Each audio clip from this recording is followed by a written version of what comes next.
Good evening. I'm John Wensky, Chairperson of the Shrewsbury School Committee, and welcome to our meeting for Wednesday, June 9th, 2021.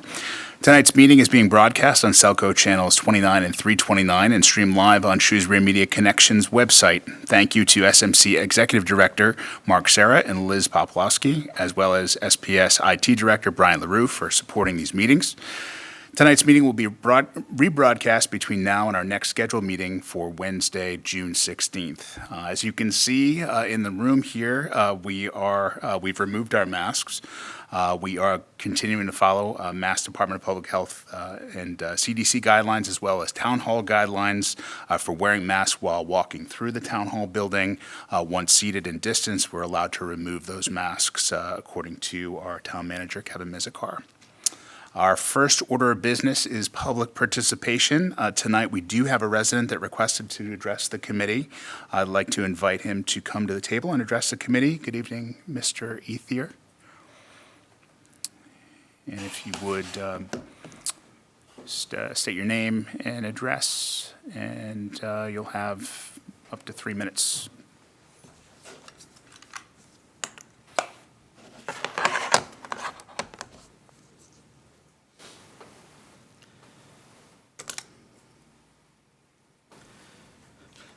On a side note, let me say it's nice to finally see, that the participants in this meeting still have complete smiling faces. Right.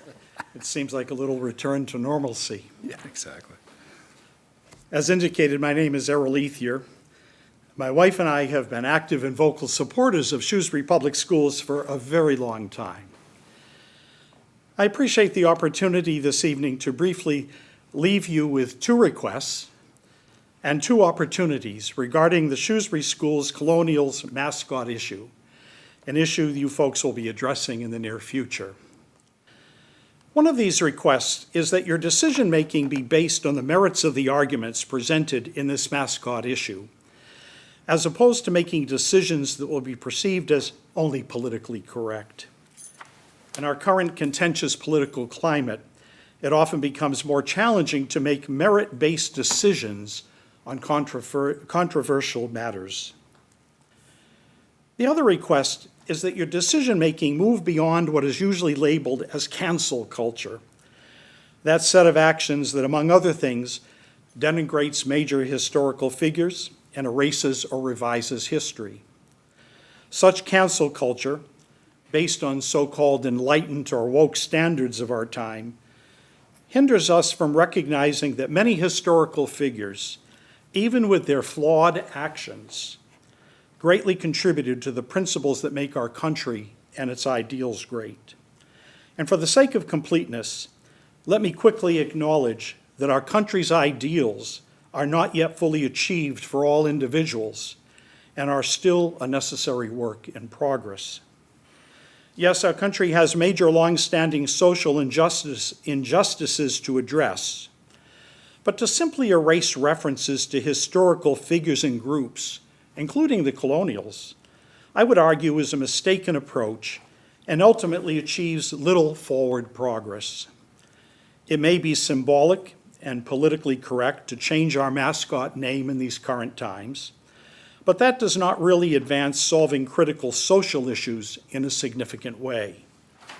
Stated differently, such symbolism too many times gives a false appearance that we're doing something meaningful, when in reality it's just a convenient substitute for doing the hard work of actually correcting social injustices. The mascot issue also provides you with some teachable opportunities for our students. For example, reading all the online pro and con comments in 3 petitions regarding the mascot issue raises concern about some students' understanding of our country's history. You have the opportunity in this mascot issue to help our students understand that a quick and casual reading of history is not always an adequate or accurate reading of history, and that historical figures and events are often far more nuanced than time or curriculum allows us to present in classrooms. Or another teachable opportunity. You can help our students understand that the way in which we conduct conversations and make decisions about controversial matters can either help or hinder in uniting or dividing our community, or help or hinder us in moving forward to correct social injustices. In your Mascot deliberations and decision-making, these teachable opportunities could provide messages of real consequence that help our students and our community address social injustices, going beyond just the political correctness and symbolism of just simply changing a mascot name. So I encourage you as a school committee, consider keeping the Colonials name as a way to acknowledge that those Colonials greatly contributed to this country and its ideals, even while, like us, being flawed individuals. We can honor the contributions made by such historical individuals and groups while also recognizing and addressing their shortcomings. In your deliberations, I ask you to consider the points I have raised. Thank you for your attention and time. Great. Thank you very much for your time. Appreciate it. Okay.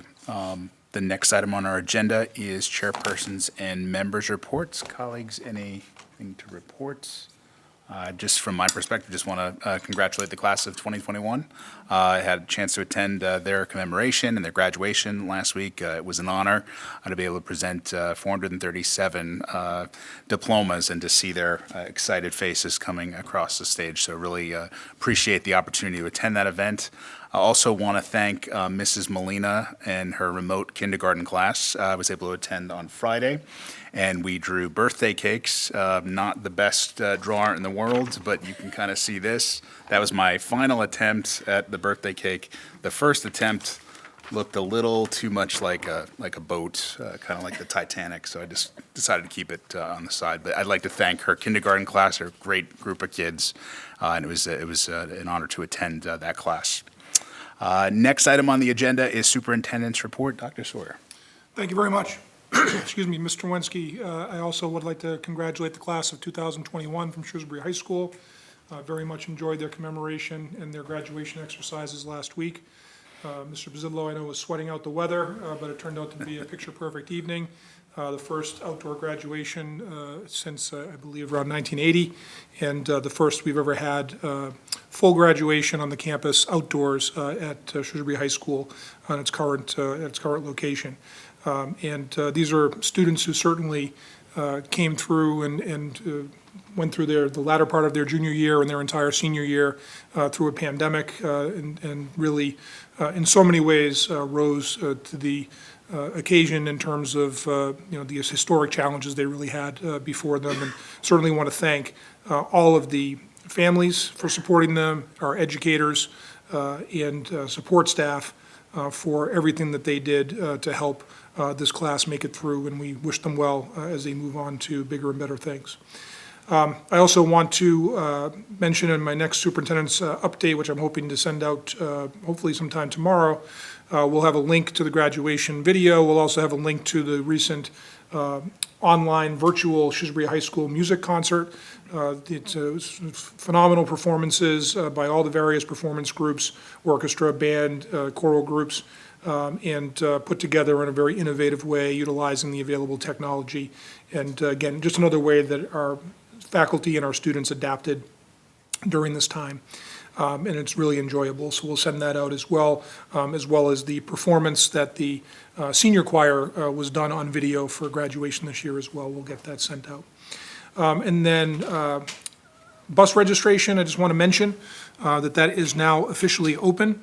Families are able to register on our transportation page of our website. If you go to our main page and then select transportation, all the instructions are there on how to do that.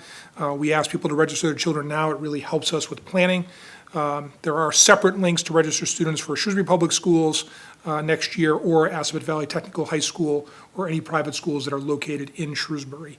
The deadline for registration to avoid a late fee is June 30th at 4:30 p.m. As of that deadline, the site will shut down for a month or so as we do planning, and then we'll reopen in August for late registrations. So again, we encourage people to do that as soon as possible. And then finally, I just want to acknowledge the fact that among all the different challenges this year, we had another challenge this week with some pretty significant heat and humidity. Unfortunately, 5 of our schools currently are not equipped to have any climate control that can cool or dehumidify the air. And the conditions were very difficult, particularly on the top floor of some of those schools. And I appreciate the perseverance of the faculty and staff and the students. We did have a half day yesterday because the temperatures were just going to get beyond what was reasonable. Today was even, although it was moderated a little bit, the humidity was tough, and some of the buildings just weren't, those buildings that are not climate controlled weren't able to vent the heat as well overnight. And again, I appreciate people's patience and working through what are some certainly not the best conditions for teaching and learning. But we're going to get a break in the weather this evening, and looking forward to some better temperatures through the end of the school year. Last day of school is June 18th. That will be a half day, as is traditional on the last day of school.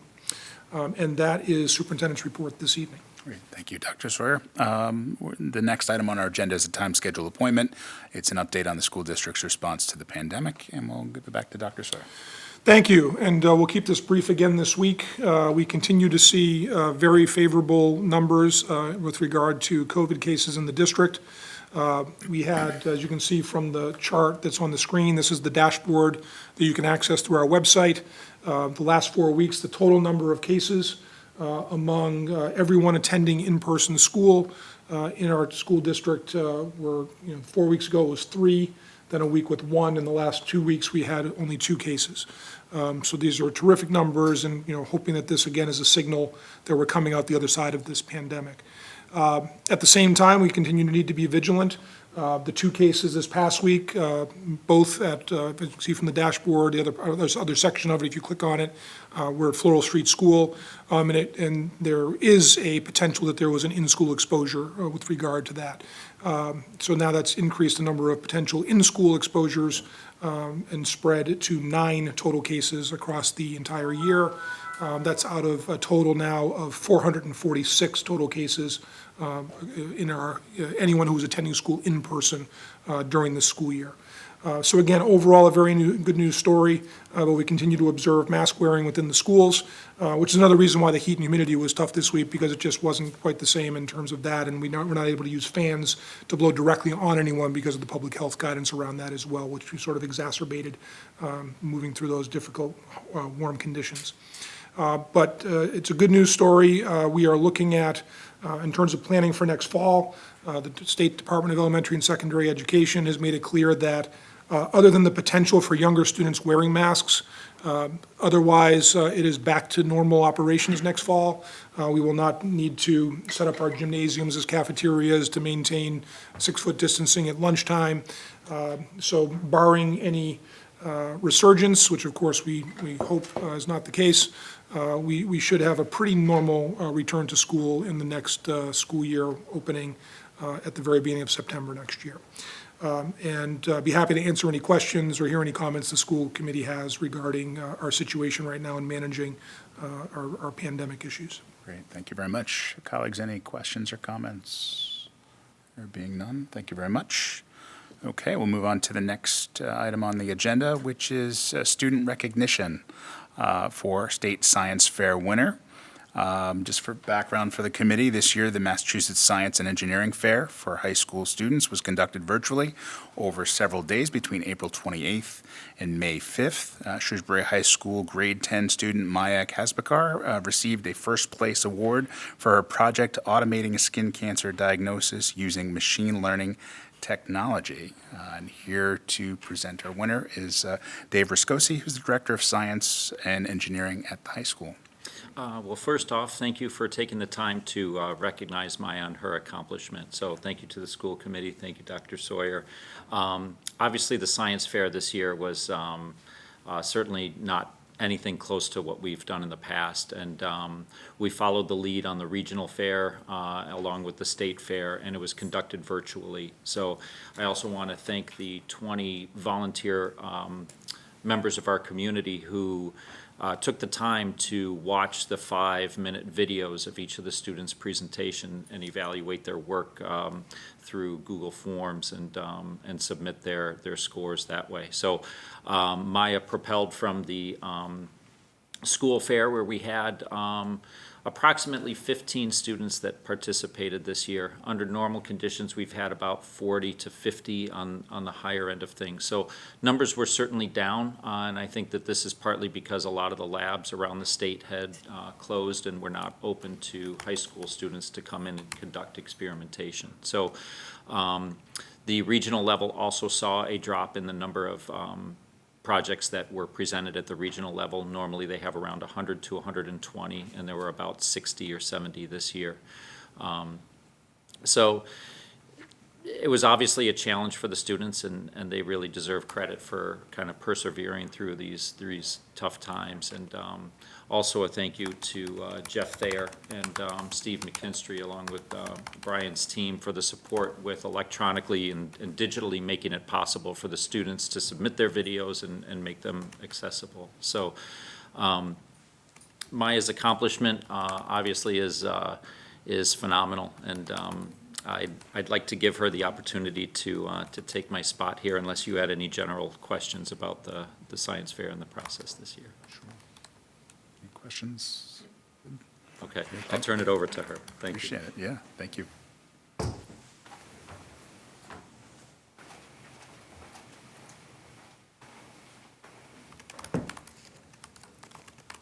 Hello, school committee and Dr. Sawyer. Thank you for the opportunity to speak with you today. It's truly an honor and a privilege. But before I start, I would like to start off by saying thank you to a few people who supported me through this process. First, I would like to give a big thank you to my parents, who provided me immense support throughout this entire process.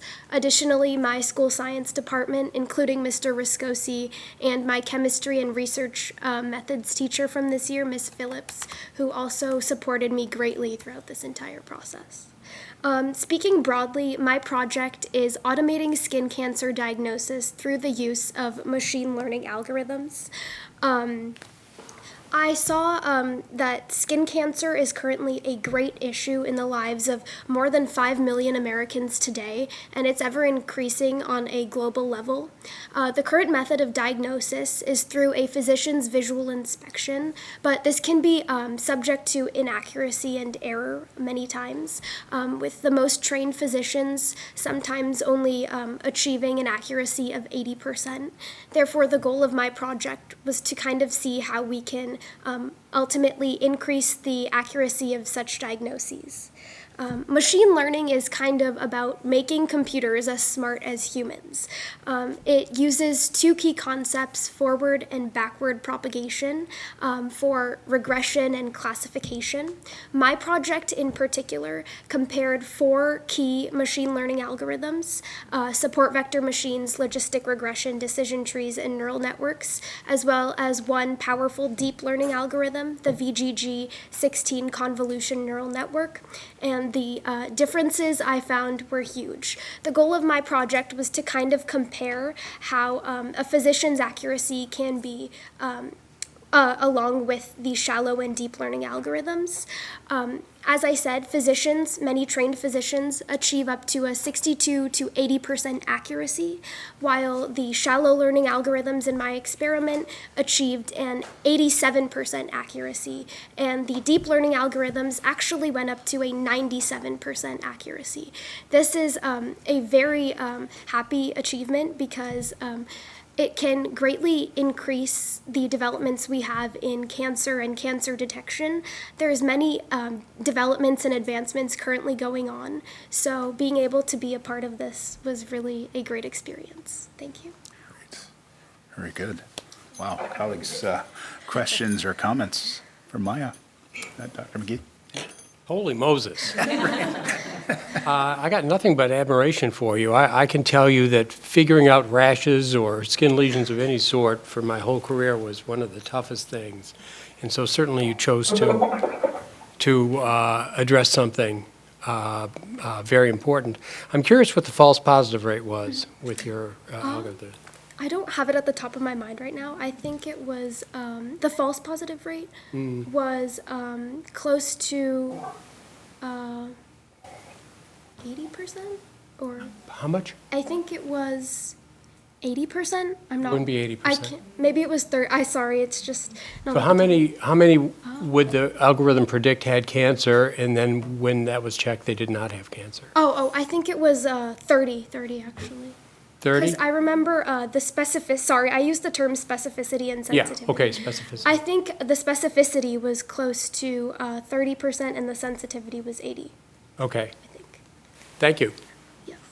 Mr. Pouch? First of all, I'm bowled over by your understanding of technology. I'm a person who fixes a device by hitting it against a wall, so I really didn't even follow much of the technology piece of what you said. It's extremely impressive. I'm actually curious what led you to select skin cancer, if you have a particular interest in that as a topic. I just saw how big of an issue it was. I think it's one of the cancers that continues to increase due to so much sun exposure and sunbathing that people generally do. And it's one of the biggest, it's spreading very quickly, so I thought it would be kind of an interesting project to pursue. And also, this is kind of a cancer that's kind of hard to detect because it's not easy to always determine whether something is benign or malignant, so I thought by automating the diagnosis, it would definitely be helpful. It's impressive. Great job. Ms. Heffernan? I am, like my colleagues, blown away and very, very impressed. you. I also just have to say how joyful it is for me to be able to talk to a young person from our school. We have many wonderful ones, but to also have their parents here in the room again, and you should be, I'm sure, are exceptionally proud of the work that you have done.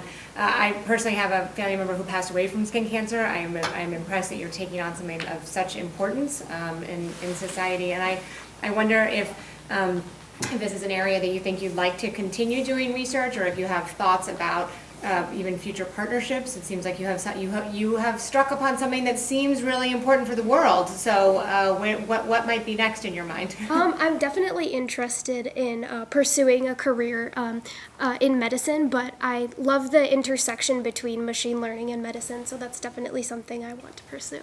Excellent. Well, I'm sure you will go far, and your name is now in my brain. We'll be keeping an eye on you. Thank you. Ms. Fritz?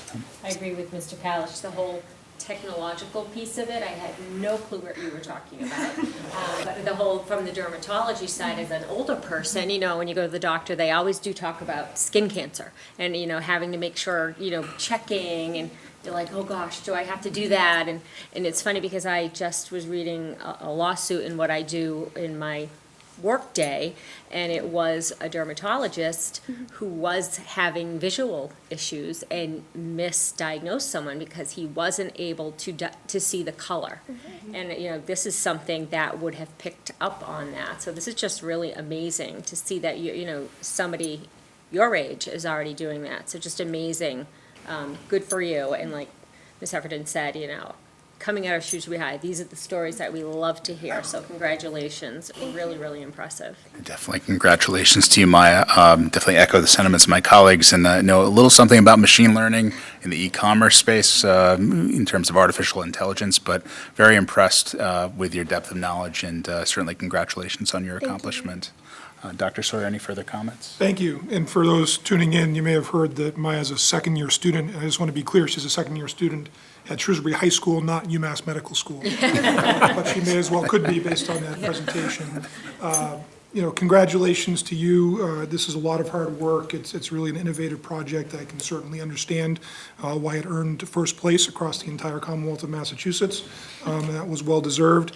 I want to thank, you know, Mr. Ruscosi referenced just how different things were this year to do virtual science fairs, but just another great example of the ways that our faculty and students adapted to different conditions to make sure that learning continued. I am quite confident, as someone who has to get checks because I tend to have atypical moles, I'm thinking that it may not be too many years in the future that there's going to be machine learning that's assisting with that, which is quite reassuring, actually, in that sense. So, again, congratulations. You obviously have an incredibly bright future ahead. We get to enjoy that for the next 2 years when you, as a junior and senior. So looking forward to seeing what else you achieve and accomplish, and really appreciate you representing our high school and our community so well. So congratulations. And so typically, excuse me, under normal times, we'd have the student is being honored, shaking hands with the school committee, and it's wonderful to have you here in person and not on Zoom. But I do have a certificate here that Mr. Wensky and I signed. I'm going to put my mask on and bring it over to you and just thank you again. And maybe a round of applause since we're not doing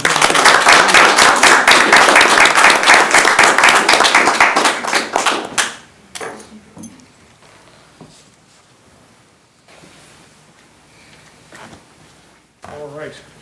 A little elbow bump, right? Congratulations, Maya. Great job, congratulations. Thank you, everyone.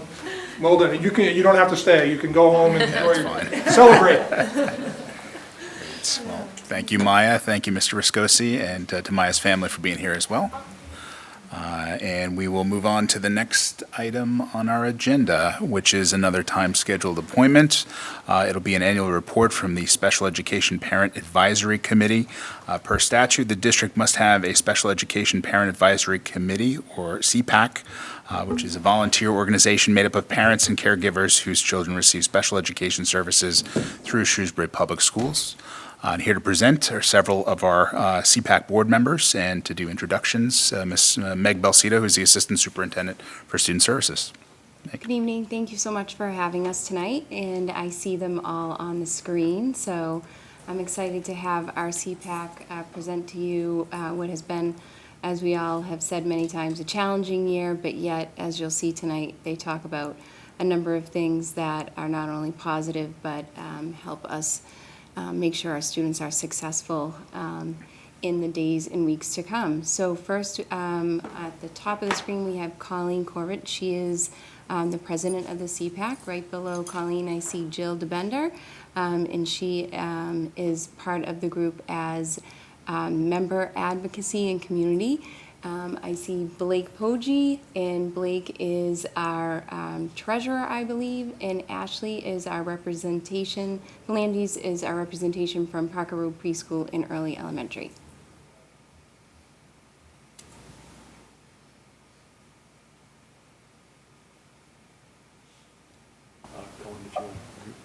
Oh, okay. Hi, everyone. Hi.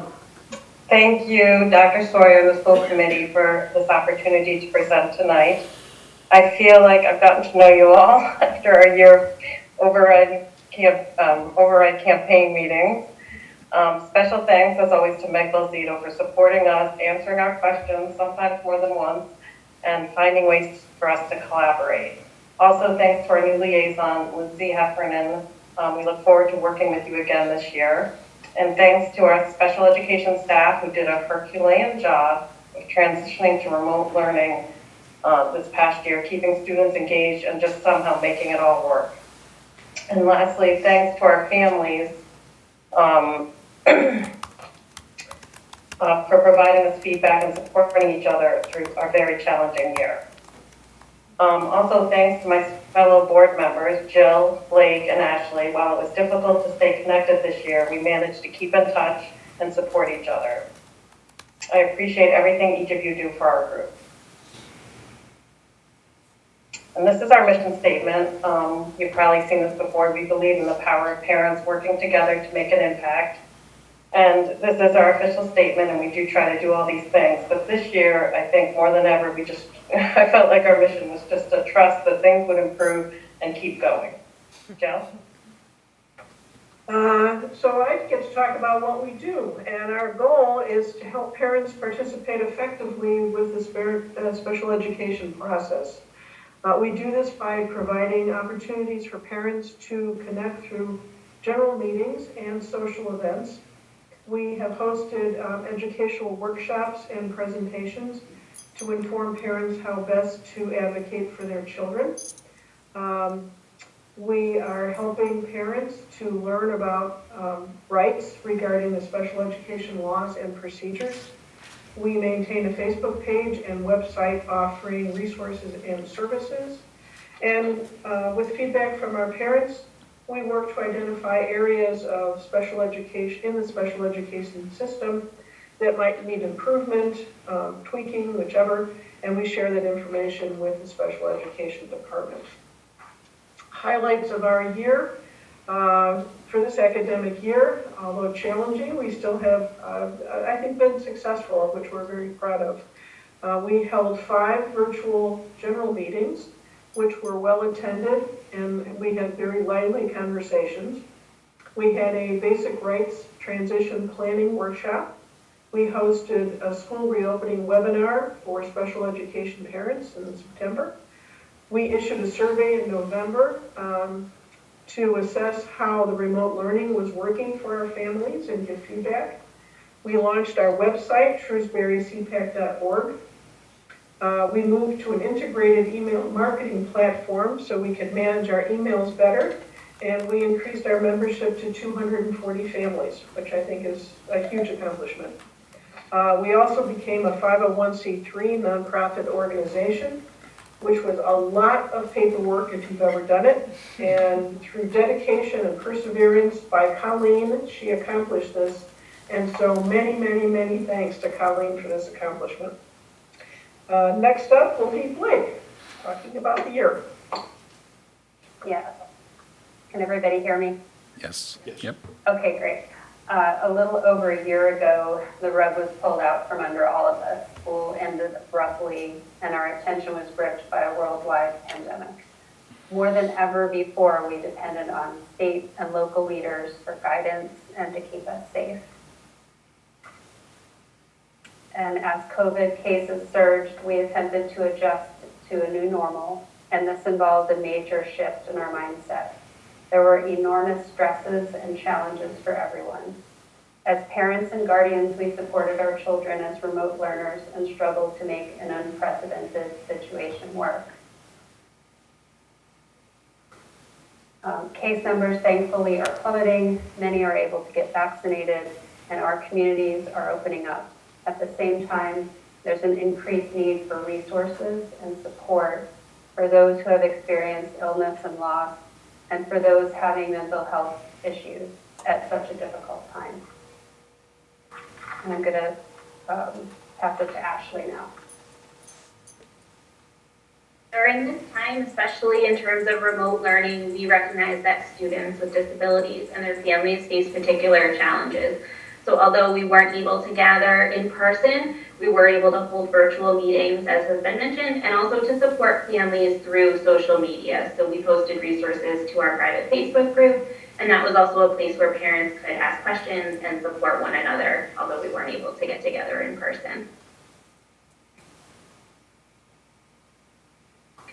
And we were also able to hold a special education parent information session on Zoom with Meg and her team prior to school reopening in September.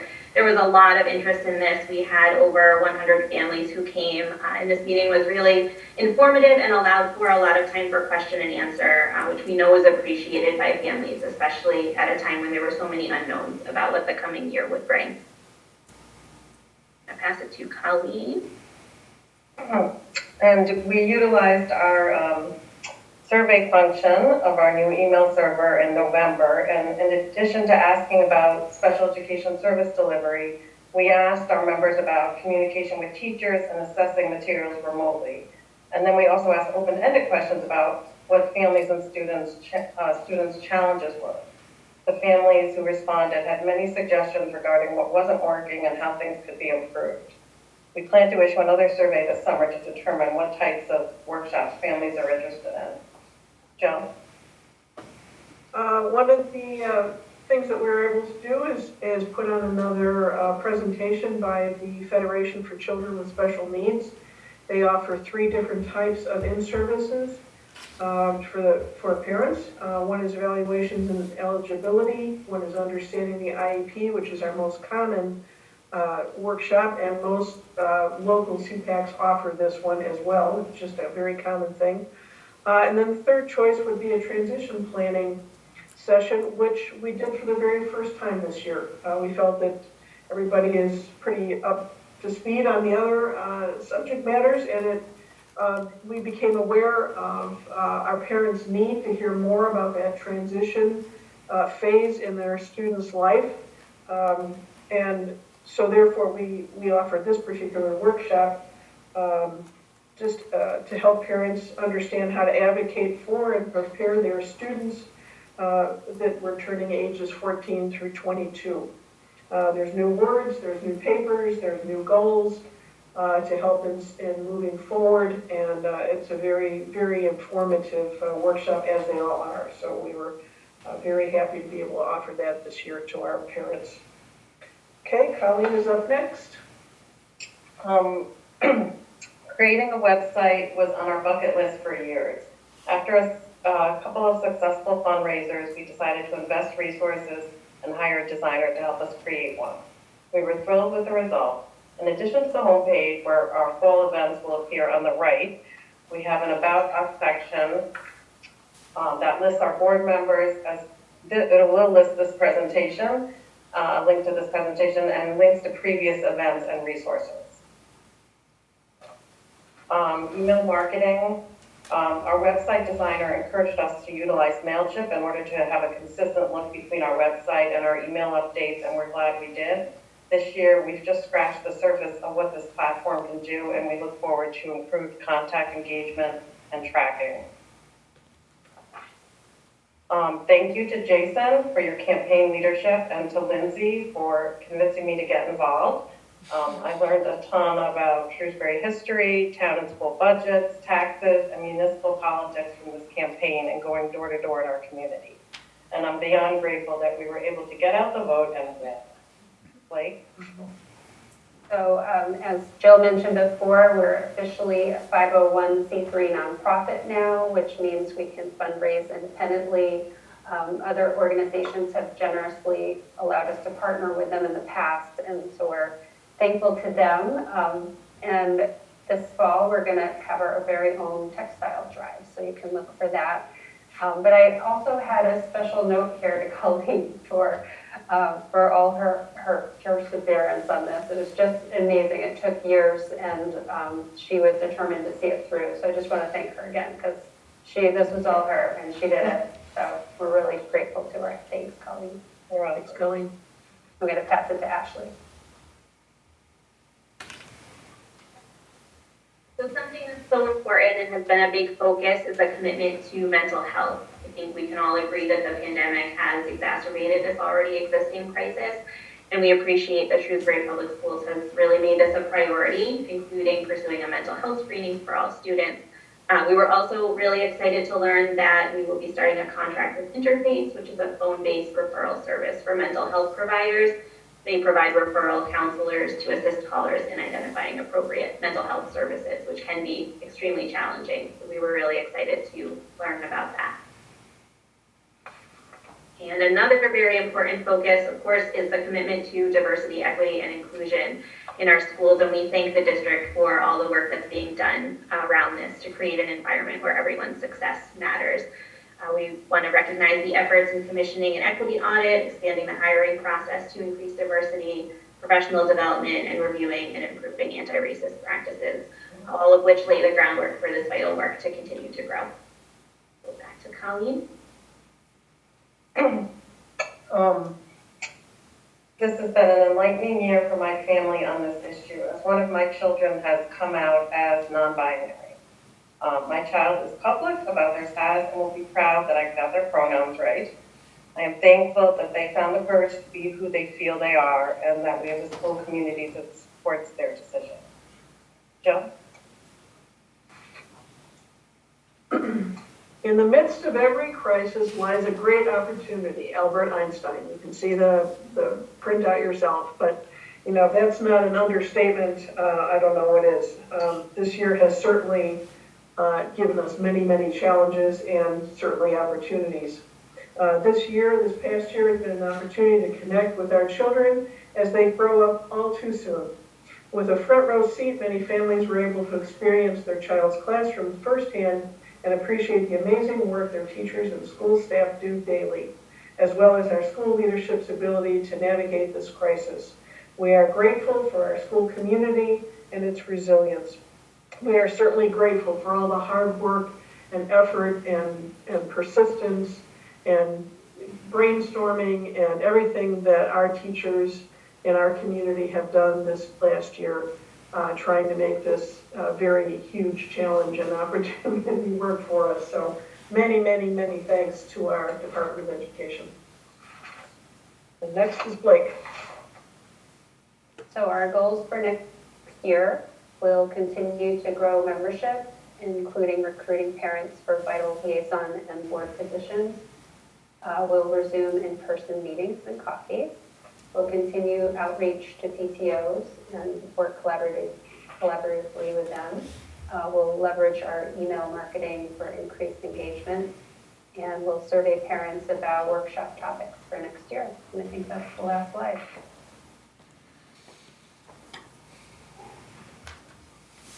Great. Well, thank you very Any much. questions? Yeah, thank you so much for your presentation. Colleagues, any questions or comments? Ms. Heffernan? Yeah, I want to just thank all of these incredible women on this screen who I have had the joy of getting to know more over the last year plus so, but especially in the last year for both these women, but also the many other parents who you are representing for whom children who have individualized needs, we worried about greatly during the pandemic. And being in a remote learning setting, we recognize the additional stressors in families are real. And while we couldn't mitigate all of them, I have enjoyed getting to know each one of you and understand some of the things that are happening in your world. But it's important for us as a committee to stay grounded, to kind of continually hear those voices and talk about both what worked and what didn't work. And I'm really glad you have a great relationship with Ms. Balsito to kind of share those things. Really, just thank you for the presentation. Thank you for being here, and thank you for the work you do. I do have one question, and Colleen, I thank you for sharing what's going on for you and your child and their experiences over the course of the year. I noticed in your slide deck a suggestion that we think about our curriculum at the middle school level for kids who might identify as non-binary and sort of what we're doing there to support them. And as I read your slide, I realized I don't know a lot about what we're doing. And so maybe, I don't know if maybe you can share a little bit. You know, we spent a lot of time talking about inclusive spaces and places for young people, but and this is not, and in fact, this came up in my workspace 2 days ago with a colleague of mine saying, this weekend, I learned some things about my kid, and I'm kind of like reeling a little bit, and so obviously very, very real and very present. So is there anything you can help us out, Meg, understanding sort of what the district is thinking about, or ways that we think about how to start to engage in these topics? Sure. So, you know, I know that we talk a lot about the health curriculum and what could be a part of those conversations in classrooms.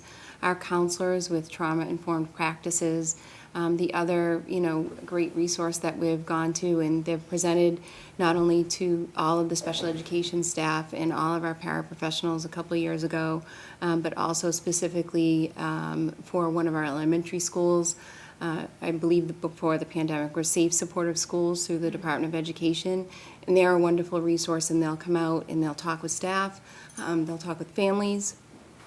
So some of those things are what I think of immediately, but we always follow the state guidance and what we learn from that, and having those conversations and going to things for the Massachusetts Youth Partnership is another professional development resource that our counselors, or actually any staff this year, we also have licenses for the district, so people can learn more and adjust and think about how we have the conversations about pronouns and what that looks like in an IEP. For example, we have that happening where a student would like the pronouns changed in their IEP, and what does that look like? Is that okay legally? How do we go about that process within the district to make sure that we're consistent with our practices? But we are learning too, and it's an area that I could see that we have things that we can work on and do more for our students. And I believe with all of our work with DEI and our strategic priorities, I could see that growing in our capacity and our resources. but I'd also look to Dr. Sawyer if there's anything that I missed there. Sure. I mean, I think in the general sense, in our strategic priority of learning environments where everyone's success matters, everyone means everyone. We want all of our students to feel unconditional acceptance for who they are. I think I've certainly witnessed over the last several years a significant increase in our staff's ability and to support students who may be part of the LGBTQ plus community.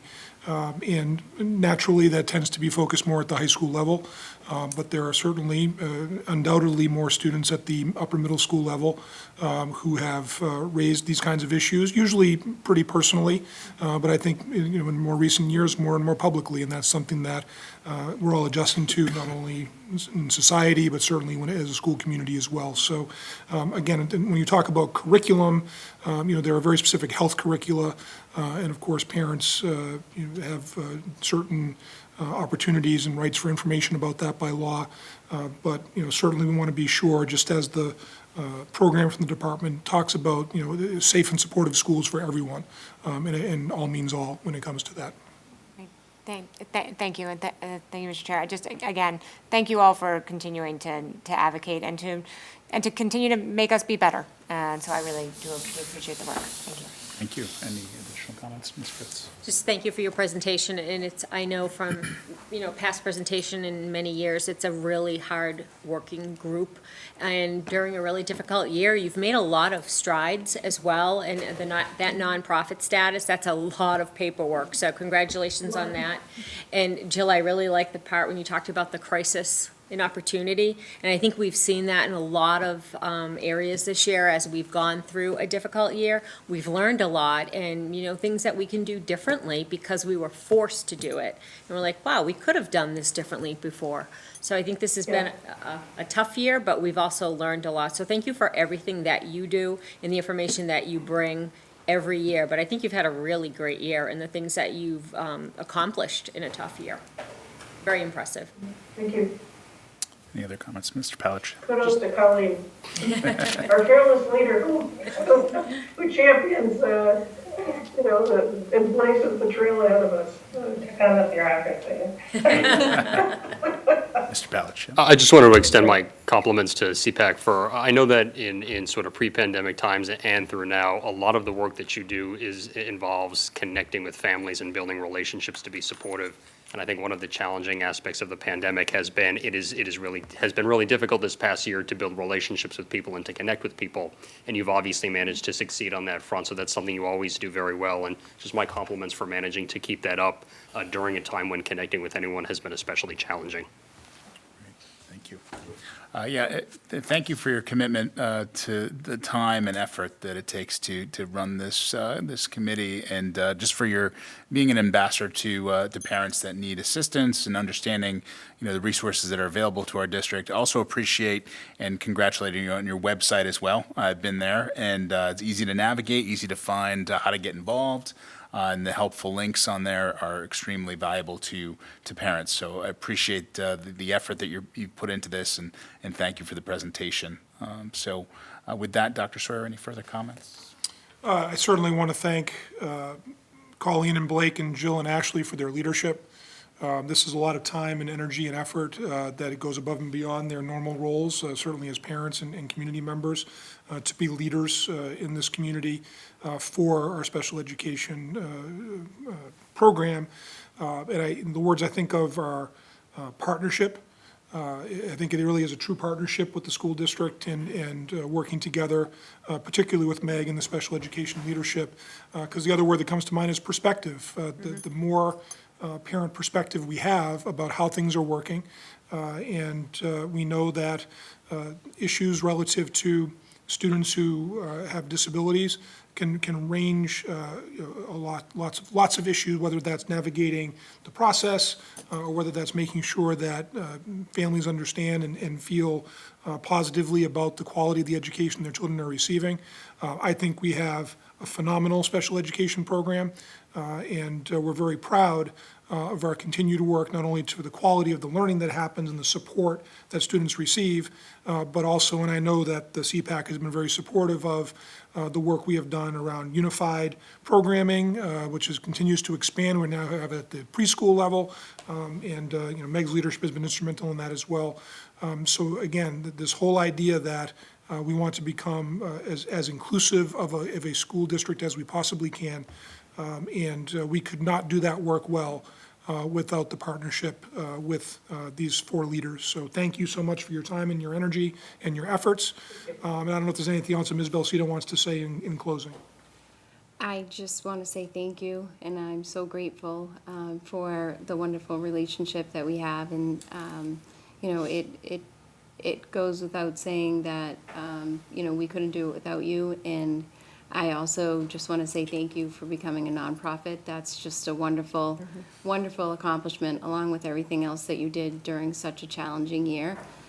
Our students and our families are very fortunate to have you as a board supporting the district. So I look forward to our continued relationship and what we can do moving forward post-COVID and back in person. So thank you. Sounds good. Great. Thank you so much for your time. I appreciate it. Thank you. All right. Okay, goodbye. Good night. Okay, the next item on our agenda is a time-scheduled appointment. It will be a report from the SHS Mascot Ad Hoc Study Group. For background, in 2020, the school committee was presented with a petition to change the Shrewsbury High School mascot, and also with a counter-petition to keep the mascot. Dr. Sawyer was charged with forming an ad hoc group to study the question of whether to change the Shrewsbury High School mascot of the Colonial.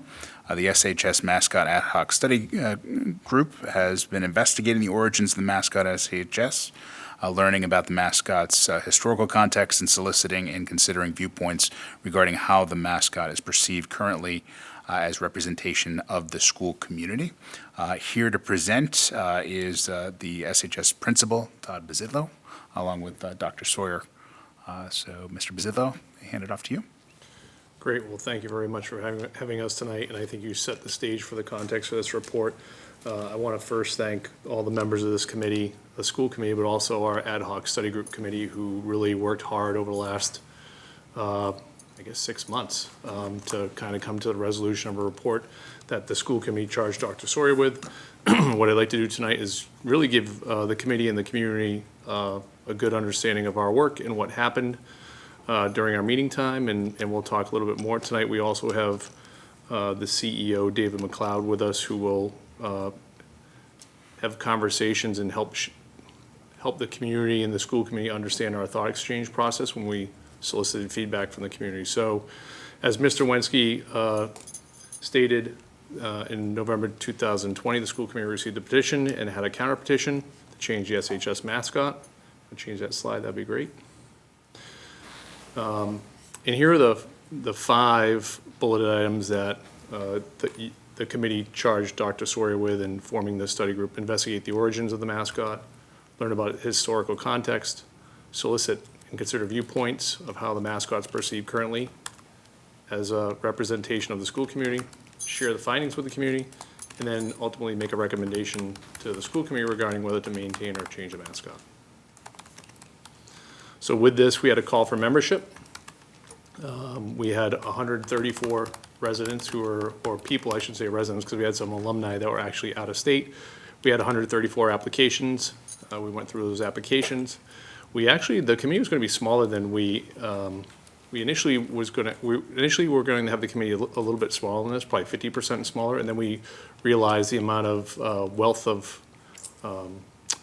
participants and willing participants and those who want to be involved in a conversation, so we expanded it. We took 8 students, 8 SHS staff, 8 alumni, and 8 parents.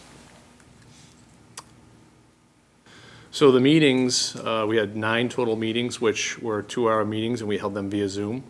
We use a variety of methods for discussion, small group discussions, and using that breakout feature in Zoom, which many of us have grown accustomed to throughout the pandemic. We mixed the groups across stakeholder groups, matching students, alumni, parents, and staff together for some conversations, and also we brought those same groups together for small conversations by same stakeholder groups. All these small discussion groups were summarized for the larger group when we reconvened, and we took notes and had conversations about that. But certainly the conversations helped all of us build a better understanding of the topics at hand and really help build trust and understand other members' perspectives on the questions that were presented before the group. So prior to the construction of the study group, we certainly had to manage, for lack of a better word, some really some vitriol online and some negative comments within the community directed at the petitioners. The comments, quite frankly, were insulting, belittling, and disrespectful. Dr. Sawyer and I met and had conversations about how to address this. We sent out a joint email to the entire community and asked that the debate be held respectful and constructive. And really, that was a key goal of our study group, was to maintain civil discourse, which we talk about in our society might be a little bit lacking. So we held that as one of our principles. And really, when we thought about that, we talked about setting up some real strong norms, and we reviewed the norms at the start of every meeting to remind everyone of what our goals and what the norms were. So with that, we developed the norms and got consensus with the norms and developed essential questions. Here are the norms before you. I don't necessarily need to read these, but I will say this. We used resources from the United States Department of the Interior, the University of Michigan, and also a keynote address from ChangeWorks Consulting. And we worked through this with the study group to develop these and accept these. And, a lot of this was around talking about reserving judgment and intent versus impact, being able to speak your truth, and really hard to expect non-closure. I think that's hard for a lot of people. So here are the beginning of the questions, 3 essential questions. What should the school's mascot represent about that institution and contribute to its culture? How is the current Colonials mascot perceived in different ways by SHS stakeholders, including student, staff, parents, alumni, and community members? And how do those perceptions differ within these groups, and how they differ across groups? Also, how do both the historical context and current perceptions of the Colonials fit with the mission and core values of SHS and SPS? The last 3 essential questions: is it possible for the Colonials mascot to be defined in a way that reflects what a mascot should represent for SHS community? What are the potential impacts in keeping and replacing the mascot in both the short and long terms? Potential impacts on the culture and climate, spirit of the current SHS community, perceptions of SHS alumni and members of the Shrewsbury community, and the perceptions of those outside the Shrewsbury community. So really focus on a lot of different constituencies there. And the last one were long-term impacts of keeping and replacing the mascot in both the short and long term on the operations and finances within the school district. So we really took a deep dive and really tried to get the historical origin of the Shrewsbury mascot. And prior to the 1940s, what we found was that the Shrewsbury, well, I should say the Major Howard Beale Memorial High School, because that's what it was named, were known as the Indians, or the Wearers of the S. In this slide at the bottom, you'll see there's a page from the 1938 yearbook with the S and signatures of appears to be student athletes. And on the right-hand side, again, another S surrounding sports paraphernalia. The association with the Colonial began in the 1940s. And as you see here, it was created by, our research found it to be created by Worcester Telegram and Gazette no longer there, cartoonist Al Banks, and really is believed to be in reference to the colonial history and era of the town. 1957, just for those in the audience that are interested in the history, 1957, the Beale High School moved to now the Oak Middle School, which was at 45 Oak in the high school. And in 1965, the picture on the right is actually from the student guidebook, which actually officially connected the colonial nickname to General Artemus Ward. And for those that don't know General Artemus Ward, he is a Shrewsbury native, lifelong resident who served as an officer in the French and Indian War, was a leader among American patriots in Massachusetts in speaking out against the British rule, and was selected to lead the Massachusetts militia and he resulted in becoming the first commander-in-chief of American forces when the Revolutionary War began in 1775. General Ward also served in the Continental Congress, United States Congress, as a Massachusetts state rep, where he became Speaker of the House, as a judge, and many other local roles here in Shrewsbury. So, little history lesson for everyone tonight. Here's a current rendering of the SHS mascot, which is, I believe, recently updated in the last, I want to say 15 years since I've been in Shrewsbury. For those that have visited the high school, we have a mural that was gifted by the class of 2000, commissioned by the class of 2013 as our class gift after graduation. In the mural in the east stairwell is painted by David Fishner and Josh Weiner. And the mural basically expands on the concept of colonials to include two women from Massachusetts in colonial times, Abigail Adams in the red dress, who was a Massachusetts native and First Lady of the United States who advocated for equal educational opportunities for females and the abolition of slavery, and Phyllis Wheatley, who was an enslaved young Massachusetts poet, and then was the first African-American to publish a book and also advocated for the abolition of slavery. They are pictured here in the mural with General Ward in a rendering of the Ward House on the left, and a scene of the present-day students. It looks like at one of our spirit rallies playing tug of war, which is pretty apropos for the conversation, I think. So, we talked about how we were going to conduct this study group and how we were going to seek out feedback and meet the charges of the school committee. So the creators of both petitions that were received by the school committee were invited to speak to our committee. Members of the group proposing to change the mascot presented to the group. Members from the petition to keep the mascot declined our invitation to speak to our study group. We read extensively and reviewed scholarly articles about settler colonialism.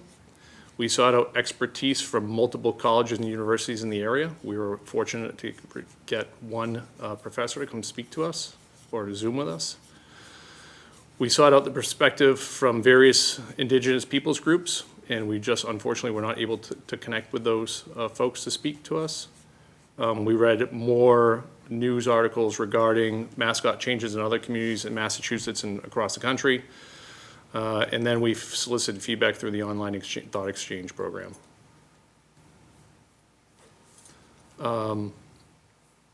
So we launched this, and we had some pretty good results in terms of the thoughts and the presentation of the results. The CEO and co-founder of Thought Exchange actually met with our group and explained the thinking behind this and the work that he's doing, and he probably will explain some of that tonight, so I don't want to steal all his thunder. But it was really interesting to hear the work that he's doing across the country, not unique to our community, but also in other communities throughout the nation and even extending beyond, I should say, North America. So I'll turn it over to Mr. McLeod, who will hopefully present some background and a summary of the exchange for all of you. Fantastic. Can you hear me okay? Yes. Yes. Excellent. Well, first of all, thank you for having me here. And second of all, thank you for embarking on forward-thinking dialogue on an issue that I know has caused a lot of, as you mentioned, there's comments coming in on social media. And to be honest, most communities in North America are not yet taking on these things. Some are, most aren't, for fear of the division that it will cause in a community. But I will say that having been a part of conversation with the committee groups set out to do this, the norms were excellent, the dialogue was respectful, and the overall conversation about values and about this issue has been really positive to witness the willingness to have a conversation about this, where in society, maybe at this moment in history, there's some examples of opportunities that are missed where people don't actually take the chance. So I just want to start with acknowledgement and gratitude. So thanks for having the conversation and being willing to hear each other out.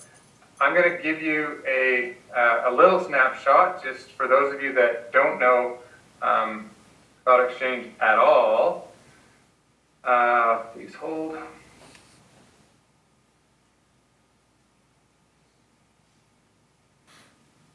I'm going to share this first to make sure you can see my, does everybody see exchange summary? Yes. Yes. Yep. Excellent. So I'm going to get into the details, but I actually want to start at the high level. So I am the CEO and the co-founder. The reason I do this, sometimes I call this slide establishing credibility. But the reason I put this is that I wrote a book on scaling conversations and having conversations in communities. And Thought Exchange, what it is a conversation at scale. And I'm going to talk about why that's important when we look through your results with your community. What it is a way to actually have an anti-bias platform. How do you remove identity so that people feel free to speak their mind? And how do you actually surface common ground insights? And I'm going to touch on that just in a moment. What's important is, unlike meetings, I want to make sure right now, can you see something that says unlike meetings on my screen? Yes. Yep. Thank you. Unlike meetings, this technology offers, I used to be a face-to-face facilitator. I used to only get hired to work with kids and with communities and come in face-to-face and have conversations. I was reluctant at first to join the tech sector because dialogue was my background, but what I quickly learned is that through technology, you really can include a larger group of people who might not show up at the meeting that you have and can't come to the committee. What's different than a survey that we had is that everyone not only shared thoughts, but they actually rated and considered the thoughts of other people, which is some of the base of the dialogue to allow people to be exposed. And sometimes they're exposed and thinking, ouch, that's a really sharp comment. And sometimes they're exposed and thinking, wow, that's a really different viewpoint. I hadn't actually considered that. There's learning that goes on. There's some heartache that goes on. But it's deep in my value system to understand that people can go a long way by taking the time to listen to each other. Finally, unlike anything else, this point of this, which I'm going to get into, is the ability to surface critical issues to subsets of the population and try to discover some common ground between you. Finally, I just want to mention that Thought Exchange is used by millions of constituents in more than 500 school districts across the U.S., and that we've been helping school districts find common ground on thousands of public school challenges. But I also want to frame that Shrewsbury in this topic is really a leader. So though we're supporting many conversations across the nation right now, the ability to take on this conversation in this moment and to react to students in a petition is something that many districts are grappling with. Some have made changes already related to mascots, etc. Others are just thinking, I don't know if we're ready to have this conversation. So just by way you've approached it, not by the decision that you've made or the outcome, but just by the opportunity to take it on at scale, I would call you a leader of communities in that regard. All that said, I want to share with you now some of the thinking, but I also want to share some context for you before I get into the results. And what I mean by that is went to a lot of work, endless hours of conversations with the committee, thousands of people participating online, sharing their thoughts. But then that begets the question, well, we live in a democracy. So, I mean, why didn't we just say, well, I don't know, some people want to change it, some people don't. We'll just set a poll. Change it, yes or no. Can't we just have this be a referendum? And the answer is, well, no, that wasn't the way it was approached. We wanted to approach it by actually understanding what people think and trying to come at some common ground. Because the truth is, votes are binary, and something really important for the group to consider as you're going through the results is that a democratic decision of the majority, never mind just from a numerical standpoint, if there's a minority population, and minority sometimes can mean skin color, race, gender, etc. In this case, I'm actually just talking about the numerical minority. If there's a minority population that is seeking equity, seeking representation, how do you understand that point of view when the majority will always outvote the minority population numerically? So how do you get the value set of a minority population to be something that you can really deeply understand, and you can compare that to the understanding of a majority population in numbers? In this case, and of course, in most conversations, ethnic numbers is how you would dictate a minority and a majority, and as is the case in your community. But I just wanted to open up the thinking on this to say, well, there's a good reason why you didn't just vote this. And that's because when it's a smaller group of people that are seeking a conversation about a topic, of course they'll get outvoted each time. So the district took a very different approach to understanding what people think so that they can actually expose the values. And something my dad taught me is to be really hard on the problem and not so much on the people. And so tonight I'm going to encourage you, everybody listening, and you in the school committee, to think, well, what are the values that we're going to be looking at here? And what are the issues and the problem that we're addressing? And let's actually try to take the people to some degree out of it so that we can really focus on the issue at hand. So I'm going to do two things in the next few minutes. The first one, I'm going to guide you through the results of an impressive conversation. And I'm going to give a very similar run through that I did with the committee last week. The next thing I'm going to do is we actually ran another exchange with that committee group, and I'm going to run you through the outcome of that committee group as well, from their reaction back to this, so that you can be exposed to the thinking. I also disproportionately value transparency when it comes to decision-making affecting people. Okay, all that said, I'm going to share my screen, and in this case, I'm going to share my dashboard with you. So I'm going to make sure you can all see it as I do that. All right, can everybody see my dashboard right now? Yes. Thank you. So, this is a question, which is, what are your thoughts, feelings, and questions about potentially changing the Shrewsbury High School mascot? And why? And the first thing to notice, there's nearly 3,000 people came into this conversation and shared 3,500 thoughts that were rated just under 100,000 times, 81,000 ratings. 81,000 ratings is a time where a thought by a community member was considered by another community member. So that's why I want to say congratulations, because that's a really big thing to do, especially in a conversation that has the potential to divide people. There were 1,900 people who went and shared thoughts, and not everyone who came in. Some people thought, I just want to consider other people's thoughts. Just 2,300 people rated the thoughts of other people, and then just under 2,200 people looked at the reports and looked at the results. So what that means is that not everybody who shared rated, not everybody who rated looked at the results, and not everybody who looked at the results did the other two. But in general, you have a few thousand people representing, sharing, rating thoughts, which is impressive. When you have a town hall meeting, I used to facilitate, and I was really impressed when 30 people would show up. So 3,000 is a pretty good number. I also want to point out that through this conversation, we are sort of interested on how many times a thought gets shared. So in this case, you can see all the people are sharing thoughts. But what becomes more interesting in the process is how do those thoughts get rated and perceived by other people? So I'm hoping most or all of you participated in the exchange. But what happened is that people shared rated thoughts, and then as they were being rated, they started to get organized. You start to see what matters to different populations, and then you started to see sort of what comes up to the top. So I'm going to go through some results here now, but I'm going to go through them in a way that allows you to actually dig in and understand the main values, concerns, interests of the people participating in this conversation. And so what this is the thoughts that are broken into categories, and I'm going to focus on the categories on the left and the right to start. Now, the categories on the left, these are all the reasons. These are the thoughts that were rated high as reasons to keep the mascot the way it is.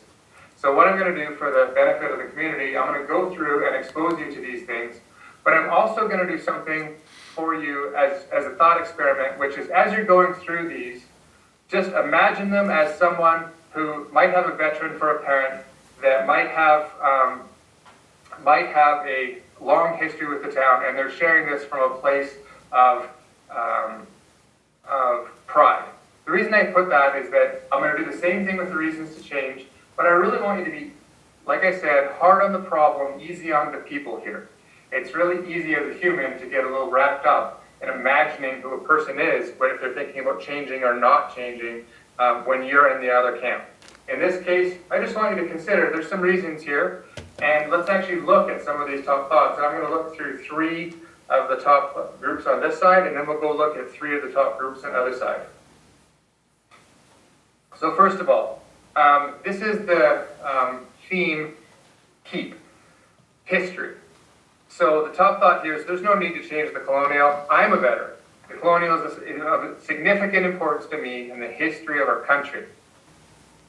This thought here, and again, this is rated high by many people, not by every people, but this resonated a lot by the people who wanted to keep the mascot.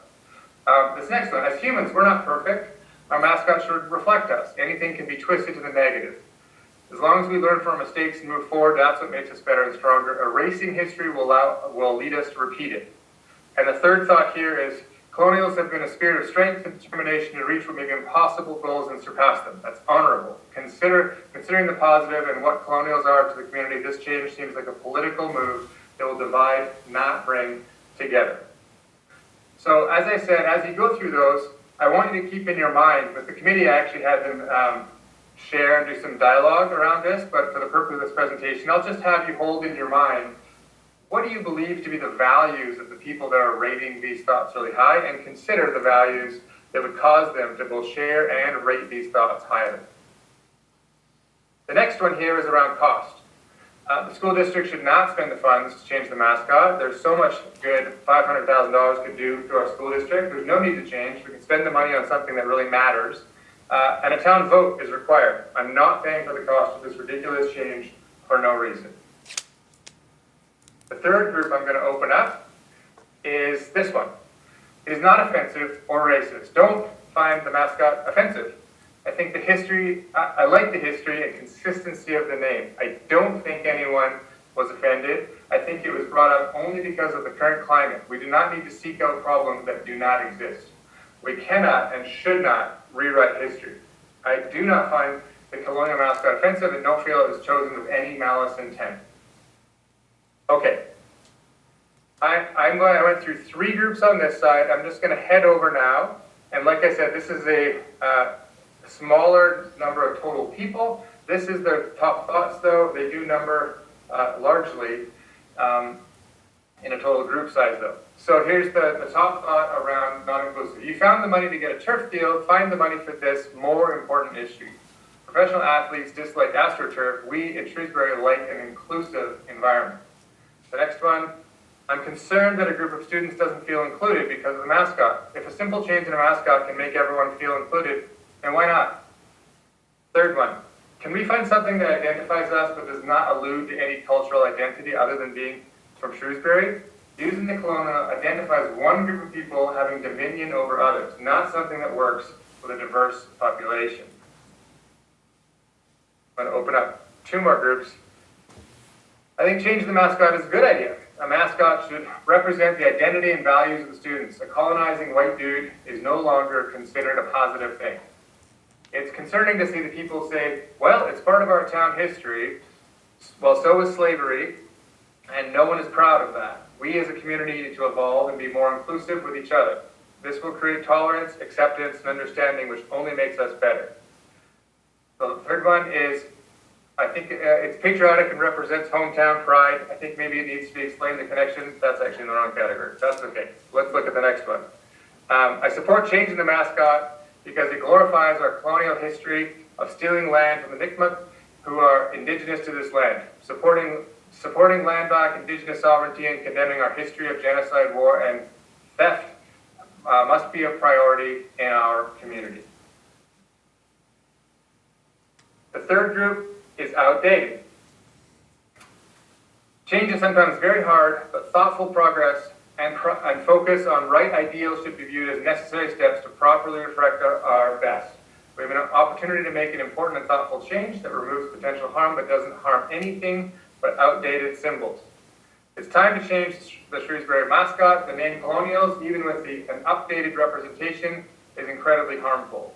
Most people do not know or frankly care about the history of Shrewsbury and why the mascot is called the Colonials. There's other ways to be historical. And the last one, many current students and recent graduates take issue with the mascot. The main people who want to keep the mascot graduated decades ago. Why do people who are not current members of the SHS community get such power in deciding the mascot? So before I field some questions, I'm going to go and show just a few more things that are really important here. One, back to the overview, I wanted you to focus on the content, not so much the people, but now I actually want to go and give you a quick summary of the people. So this actually came from 1,500 students, 256 staff members, 695 parents, 343 or none of the above, either the current or past member of the community.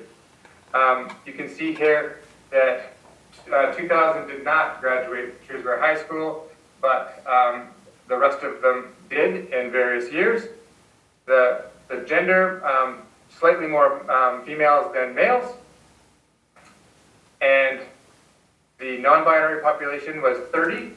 There was no option here that represents me, and there was 100 people that preferred not to say. This is a significant group. And then finally, there was 67 African American or Black self-identified, 424 Asian Pacific Islander, 122 Hispanic Latino, and then altogether we're at about a few hundred of every other group, and then 1,722 identify as white. The piece I want to point out here is that trying to disaggregate the data is challenging around the Native American population participant at 7 created an inability to actually show the thoughts because we protect the identity of the individuals. So the small representation in the exchange, 7 is a significant group of people if you were sitting with them, but inside this exchange, their rating was not well represented because we can't show you for fear of identifying them. With that said, I want to show you that this tool is meant to discover common ground between people. And so there's a group here on the left-hand side, as you can guess, there's just over 1,000 that say they give these thoughts around there's no need to change, almost a perfect 5-star rating. The colonial affects the history, leave it as it is, do not change. This group here, just over 1,000 strong, is giving it almost a perfect 5-star rating. There's 500 people here, though, that are giving this almost a 1-star rating. And the 1-star rating are saying things, they're saying change the name, we need to evolve, the mascot needs to be changed, whether the school just has to do this all at once or phasing it out. We're going to hit a day where we need to change, I would like to change. These thoughts in the middle are rated high by both sides. And that's really important because every time you seek to understand common ground between people, then you can actually make some progress. So this is a common ground thought. I think it's a valid concern. And then if it does in fact offend a significant percentage of the town's population, then it should be changed. It's important to consider both sides. Our town is a democracy, and the opinion of the majority is what should be done. A poll or a vote should be taken.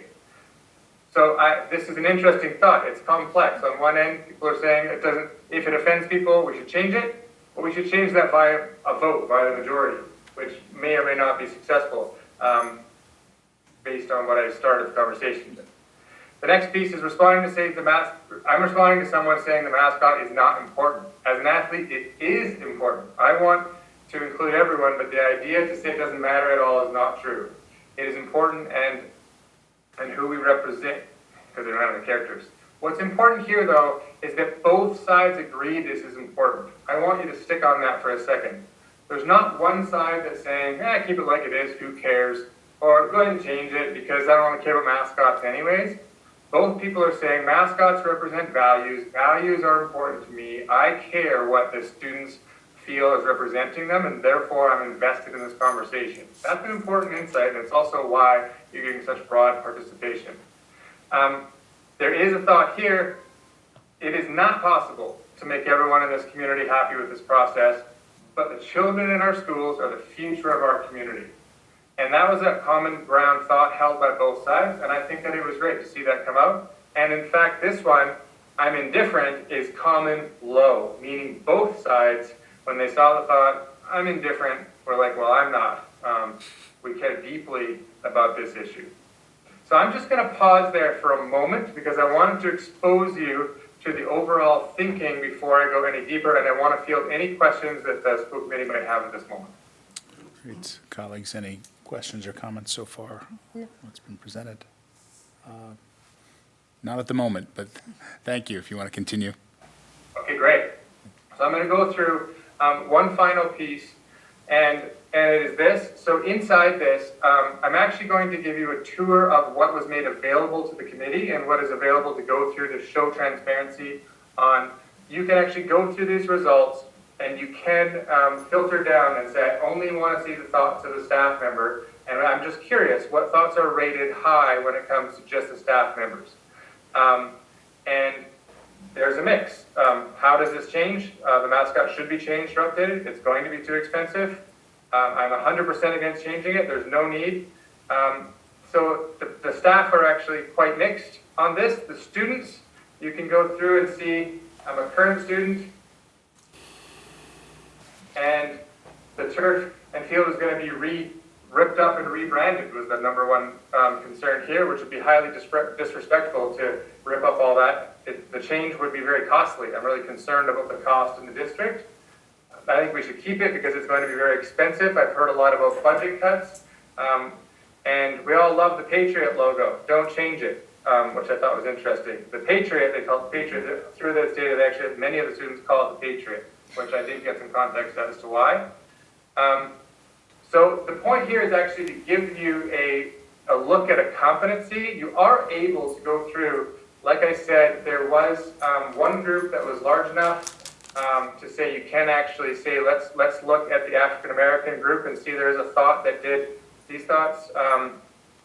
This thought was the only one that was rated high enough by enough people to say that we can get a thought that represents that group. So that colonialism isn't a good representation. Colonization was brutal, as colonials murdered many Native Americans.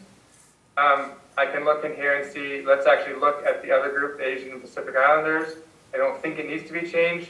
It's imperfect, but that's our school money and time, a lot of concerns around money. And then this thought, I think it's a valid concern, if it does in fact offend a significant percentage. And then you can look at any subset, and then you can look at the difference between that group and say, what does the people who identify as white feel when you're looking at what is important. I'm not trying to get this group to arrive at, and therefore this is what I think. I'm actually more trying to show the transparency of the tool and the ability, but also the limitation, because the participation from people of color was low in this exchange, and therefore disaggregating the results to understand them is a challenge. So I just needed to state that. This was made available in report format to the overall committee and had their ability to go through and understand the results. Okay, any questions about that aspect of it? Any questions? So where can we access this database and spend some time with it? Where is it? How do we get to it? Yeah, that's the link that you've received, and it's also linked in the report that you received and that the community will get tomorrow on the website as well. Okay, thank you. And just, Dave, maybe if you could just emphasize again, I know you talked about one of the features of Thought Exchange is that the comments themselves are anonymous. You don't know what group the person who wrote the comment is from, but that when you disaggregate it or filter it, you're seeing how that group, that subgroup of the exchange, what their top ratings were. Can you just emphasize or explain that a little bit more? Yeah, that's correct, and that's something that's different than what you've seen in a lot of feedback tools and surveys, is that like in any conversation, we'd be looking for people saying things, and they nod and say, yeah, no, I really agree with what you just said there, and someone else shakes their head and says, no, I really disagree with what you said. Thought Exchange really cares about ideas get shared, but as they get rated and considered by other people, those are the thoughts that are rising up to the top or the bottom based on how they're rating. So in each of the areas, it's not necessarily said by any of these groups, but it's something that resonated strongly with the group, which is how you're able to find common ground on some challenging issues sometimes, and you're able to find, as an example here, there was a conversation that I'm not strongly connected, but spending a lot of money on it. I believe it could be changed as it does refer to colonizing, people not agreeing perfectly on these thoughts, but they are rating these thoughts high down the middle. I think it's always good to re-examine past practices and making sure they align with current times. And this idea that someone in here said that this isn't even an important conversation really resonated, saying actually we all think it's important. So people are saying it's actually good that we're having this discussion and revisiting history to see if we need to make changes. But that's based on how they're rating thoughts, not on how they're sharing them. Is that clear? Mm-hmm. Okay.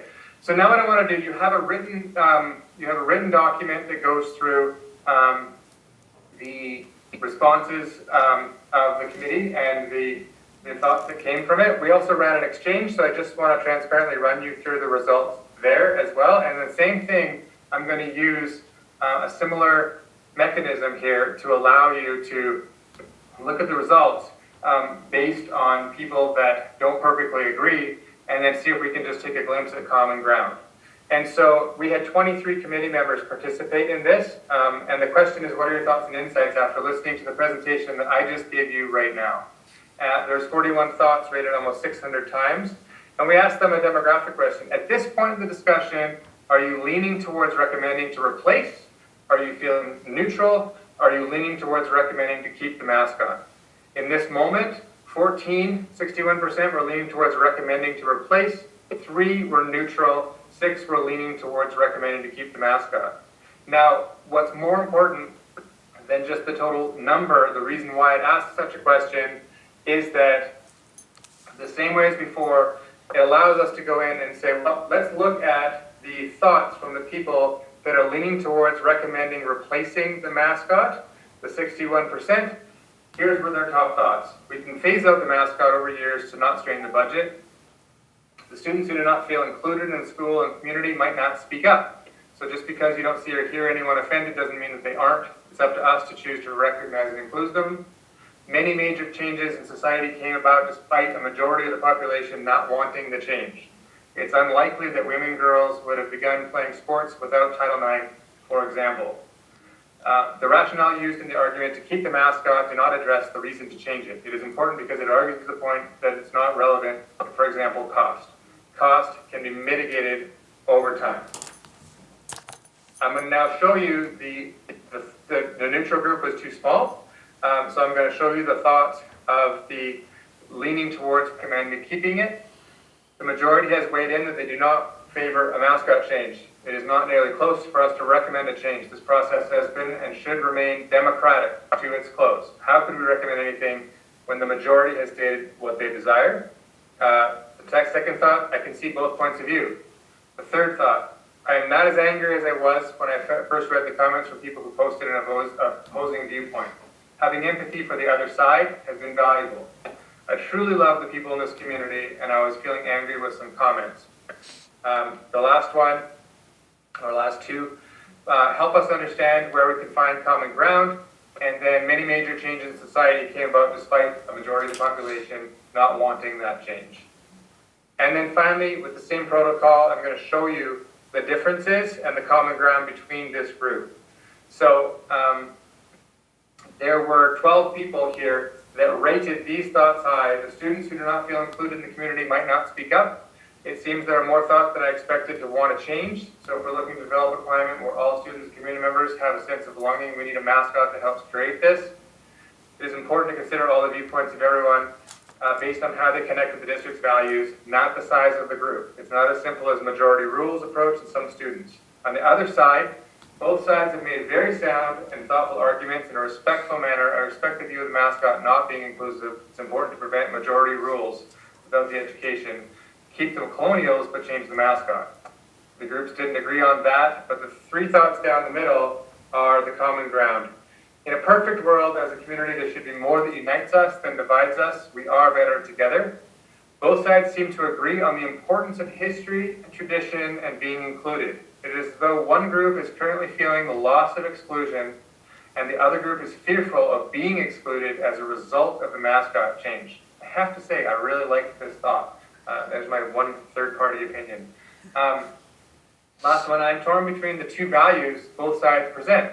Pride in history is very important for future leaders, but inclusion is as well. The decision we come to should have the best possible impact on the current and future SHS students, so we need to choose the right values.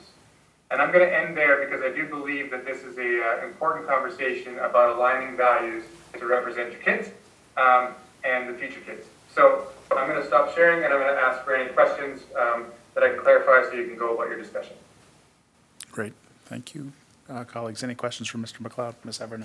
Yeah, thank you so much for the information. I want to just, particularly when it gets to the sort of sample size on the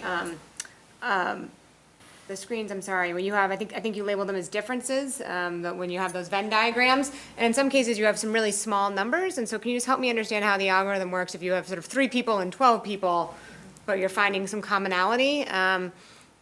3 seems like a small number versus a 12. It makes sense when you were talking about a few thousand people liking, clicking or rating something, but is there any thoughts on just the differences between, obviously the whole, when we reached out to the whole community, there's a lot more data there to try to draw some of those similarities out, or does your algorithm sort of account for some of that to some degree?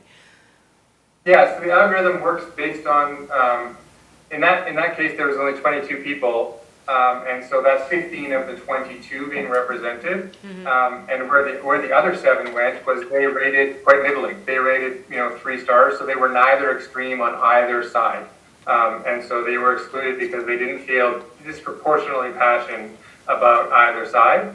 That said, so what the algorithm is doing is trying to find out, all it's saying is there's a group of thoughts that one group is rating very high and the other group is rating very low. And everybody who rates in the middle is not putting into this because middle sort of means I'm a little bit on the fence, and therefore it would be the equivalent of people kind of, I'm not sure, shrugging their shoulders. Whereas on one side they're passionate one way, one side they're passionate the other way. Every time we find that, we look for thoughts down the middle that could tie the 2 sides together because both sides rated those thoughts high. So if you're talking 15 committee members, it is, I would say, statistically significant to find 3 thoughts that 15 committee members, when there's a number of thoughts they very much don't agree on, there were some thoughts that both sides said, actually, these things I can agree are important to me around the values of kids. Thank you very much. Does that clarify? No, very much it does. Thank you. Any further comments or questions from Mr. McLeod? Good, okay. Well, thank you very much, Mr. McLeod. I appreciate you reading through the many comments as a third-party independent contributor to the discussion. I think it was helpful from my perspective, so thank you so much for doing that. Excellent. Yeah, my closing comment is that I just want to say thanks for having this. I am a third party. I'm not sure if I let it slip out at all, but if you heard me say about, you would have figured out that I'm actually from Canada. I'm still third party on this conversation, so I'm very neutral on U.S. decision making. But I will say that the thing I'm not neutral on is the emphasis of what you've done, which is open up the dialogue around it. So I just want to end where I started, which is gratitude and appreciation for your community being a leader to have a conversation of this magnitude and to do so in the public and to have a transparent result shared with your community, I think is setting a really high standard for the rest of the country. So thanks for having me and thanks for having the conversation. Thank you so much. Thank you. Appreciate it. Mr. Bazillo, So, would yeah, continue? so great. So I think what I left out from prior to this was that our committee felt, or our study group felt, that it was really important to get a third party to evaluate this. We looked to engage with universities in New England around helping us with this work, and unfortunately those, that didn't really pan out, and we turned to Thought Exchange, and Dr. Sawyer did some work for us around that to try and align that to get really a third party that's, I think Ms. McLeod said, non-biased, but be able to have a conversation with the community, which we thought was really important and actually satisfied, I think, many members of the study group. So when we talk about the next topic, and it's come up and you've heard this and you see it within the exchange, was the financial considerations regarding the cost of changing the mascot entirely. And there's a range for this. Mr. Collins and Mr. Costa worked on looking at all our equipment and playing fields and you name it, from everything we have with a Colonial on it, and it can range from $430,000 to $790,000. What's important to note is the cost is dependent on what is replaced when, sooner versus later, and this idea of a phased-in approach. Uniforms certainly have a shelf life and a lifespan, and those typically are cycled through, and they're on different tiers per se, so we're not burdened with the cost of uniforms every year when they approach their useful lifespan. So we talk additionally about the phase-in approach around uniforms, scoreboards, playing surfaces, the turf field, the indoor surface, and the field house, signage, promotional materials, furniture, letterhead, et cetera. So the other piece that would impact the financial considerations would be changing the Colonials logo, the iconography of the fitted hat, the man, the blue and gold man, Colonial, General Artist Ward, changing that iconography but leaving Colonials. That certainly would bring costs down. But the general consensus was across the board within our study group was that it should be phased in to mitigate the impact of cost. Mr. Pizzillo, if I could just add to, Sure. because I think that what I saw in the exchange was a very, a focus on the numbers, and when they saw the numbers, and that is totally understandable. But just to emphasize again, there is money being spent out of the school department budget, or from contributions from the Shrewsbury Boosters, or from other contributors, that are spent normally as part of our operations every year to update things such as uniforms. We resurface the gym floor every few years. So these are dollars, regardless of whether there's a mascot change or not, that are going to be spent at some point in the future. And really, the level of impact would be if you accelerated those costs, and if it were to be determined that the mascot were changed and the school committee indicated we want to change all those uniforms next year, that would certainly incur additional cost in the short term. But if you stayed on the same cycle of uniform replacement and phased it in, which is essentially the consensus of the study group, you would be incurring the same cost you would incur whether you kept the name and had a new uniform that said Colonials on it, or purchased a uniform with a different name on it. Those are dollars that are going to be spent just in the natural course of the organization over time.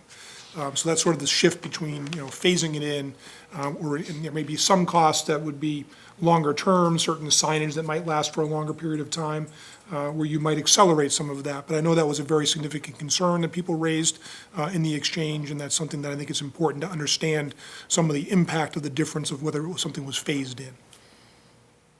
Dr. McGee? So I've had the impression over the years that a significant contribution comes from the boosters and other people in the community to do things like replacing uniforms and the like. I'm wondering whether a decision to change the name and the logo is going to affect those donations in some way and essentially disproportionately shift the costs of this replacement onto the district. I couldn't answer that for you. That's going to depend on the viewpoint of those folks. And I think that's something that if people have a viewpoint on that, when the school committee is going to be receiving public comment via email and via a public hearing at your meeting next week, that'll be an interesting perspective for people to share. Great. So moving on to the study group recommendations, the 31 current members, this is how we broke down at the end of our group in terms of our thoughts and feelings. Or our perspective, 17 members of the group indicated they favored changing the mascot. 12 indicated that they favored keeping the mascot. 9 of those, it should be noted, 9 of the 12 who favored keeping the mascot believed that the mascot should be updated and be more inclusive. And 2 did not make a choice. The other thing that the committee wanted was a recommendation, and unfortunately our study group didn't come to consensus around one recommendation, but instead provided 2 arguments for 2 different options. And the 2 options were to change the nickname and the mascot entirely, and then keep the nickname but update the mascot's presentation. So part of the process also, we allowed members of each perspective to share their thoughts and perspectives in a narrative which is in the report, which will be published tomorrow. And there's a variety of different thoughts within there. So what I tried to do from that was synthesize some of the bullets, which I'll do in the slides before you. The option to change the mascot that's labeled 1, there's 4 slides for each perspective with a number of bullets on them. So I'll just take you through that. And I label them as arguing for changing the mascot. Too many. The mascot inspires pride, but also a sense of shame. Too many. Mascot inspires pride, but also a sense of shame. The shame stems from associating colonials with settler colonialism. The mascot can also be seen as a symbol that affirms the removal of Native Americans and disregard for people of color, although it's not its original intent. There's a growing discomfort for the historical context as we learn more about how we treated Indigenous people and more history continues to evolve around some of that history, that there's a growing discomfort with that. This is an ongoing process which signals care and concern for those who feel they've been silenced or excluded today, inclusivity and equal representation. They also felt that it should not be viewed strictly through a financial lens, and some consider it not an erasure of history, but reflects a deeper understanding of our nuanced and complicated history. Again, arguments for changing the mascot. Controversy of mascot is a sign that it's not a unifying symbol. The evolution of our society speaks to the courage of students and their generation, and connections to enslaved people and injustices during this time period. The last three bullets. The change is not an attempt to change history or walk away from our tradition. The change is more about being cognizant of all aspects of our history and the awareness of the intent versus impact of these aspects. What might have been acceptable in the past might not be acceptable today. There was feelings around gender bias in the iconography, and the iconography of a white male no longer represents the rich diversity of the current SHS student body. In fact, not only does the current mascot fail to unite, it is divisive and suppressive to many. So those were the perspectives around those who fell on the side for changing the mascot. And here are the arguments or perspectives on to keep the mascot. Keeping the Colonials name with the rebranding of the iconography and updated messaging regarding what the nickname represents to the community in 2021 is the best path forward. The belief that it's possible for the Colonials mascot to be defined in a way that reflects what a mascot should represent for the Shrewsbury High School community. The word colonial is not the same as the words colonizer or colonialism. There are many positive and admirable qualities associated with the colonial: fighting for freedom from oppression, perseverance in the face of adversity, strength in unifying for a common purpose. These qualities represent our community and the culture of Shrewsbury High School in 2021. The colonial mascot is a source of pride in the community, as it's associated with Artemis Ward and other colonists who fought to establish this country.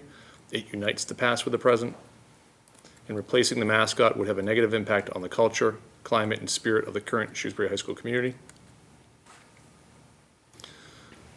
Concerned with the extent of removing the mascot from the Shrewsbury High School's uniforms, field, and gym, it should be made clear that override funds are not going to pay for new uniforms, updates to new turf field, or replacing gym floors.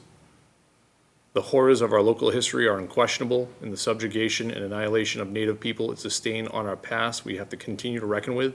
This is undeniable. The word colonials is too closely tied to the overt act of colonialism. It was colonial Americans, people made up of different races, religions, both men and women, socioeconomic status, who risked their lives and livelihood standing up to a great colonial power in the name of independence, liberty, and freedom. And millions of immigrants have come to this country seeking, and that enables all of us to enjoy the rights of life, liberty, and the pursuit of happiness started with the colonial people of America. So there's some diverse thinking there from both sides. My key takeaways from participation in this group, and I think probably Dr. Sawyer echoes this, probably the last bullet, but we spent a lot of time debating this topic and having conversations, processing the topic, having lots of conversations, understanding different perspectives, and a really good faith effort to meet the charge of this committee, the school committee. What I found really remarkable was the tone and tenor of the conversation from a really diverse group of 32 people, 31 people. We're very respectful and thoughtful and considerate, and really signals to us and to me that our community can address divisive emotional issues without that rancor. And then what really makes me proud and smile, I think Dr. Sawyer as well, is the adult members of this community recognize how thoughtful and eloquent our student members of the group were throughout the process, and the student contributions were really particularly appreciated by the adults. So there's more depth in the report, which will be made public published on the website tomorrow, which I encourage members of the community to read thoroughly. There's an executive summary, and there's also appendices to the work that we've done as a group. I want to, again, thank members of the committee who spent lots of time, hours, and they had homework. Let's not mistake that. Dr. Sawyer provided agendas with homework ranging from the readings to videos to a number of things. So they put in a lot of time, energy, and effort, and that can't be understated. during a busy time and during a difficult time, they were particularly committed to the work here in town, and I commend their efforts. So I will take any questions from the committee or even turn it over to Dr. Sawyer for further commentary, but I want to thank you for having me here tonight to present the findings of the study group. Great. Thank you. I would just, again, just want to take the opportunity to thank first Mr. Bazillo for making the presentation this evening, Mr. McLeod from Canada helping us understand the results of the exchange, but certainly the members of the study group put in an enormous amount of time and effort on this issue, and our community should be very proud of the fact that they did conduct a process that really demonstrated, I think, what you'd like to see in terms of a thoughtful and reasonable debate where people listened to one another and had respect for people's viewpoints, especially when they differed. And that's something that obviously we're trying to teach our students, and it is my fervent hope that in the weeks ahead, as these options are presented to the school committee and this will be made public, that those who are continuing to debate that publicly, whether that's in their communication with the school committee, which I know Mr. Wensky will speak to in a moment, or whether that's utilizing social media, that we avoid the finger pointing and the blame and the frankly nastiness that we saw last fall, and have a more reasonable and constructive conversation as a community. And ultimately, again, with the opportunity for the school committee to hear from the public over the next 2 weeks. But again, the committee was outstanding, and I really appreciated all their time and effort and their thoughtfulness.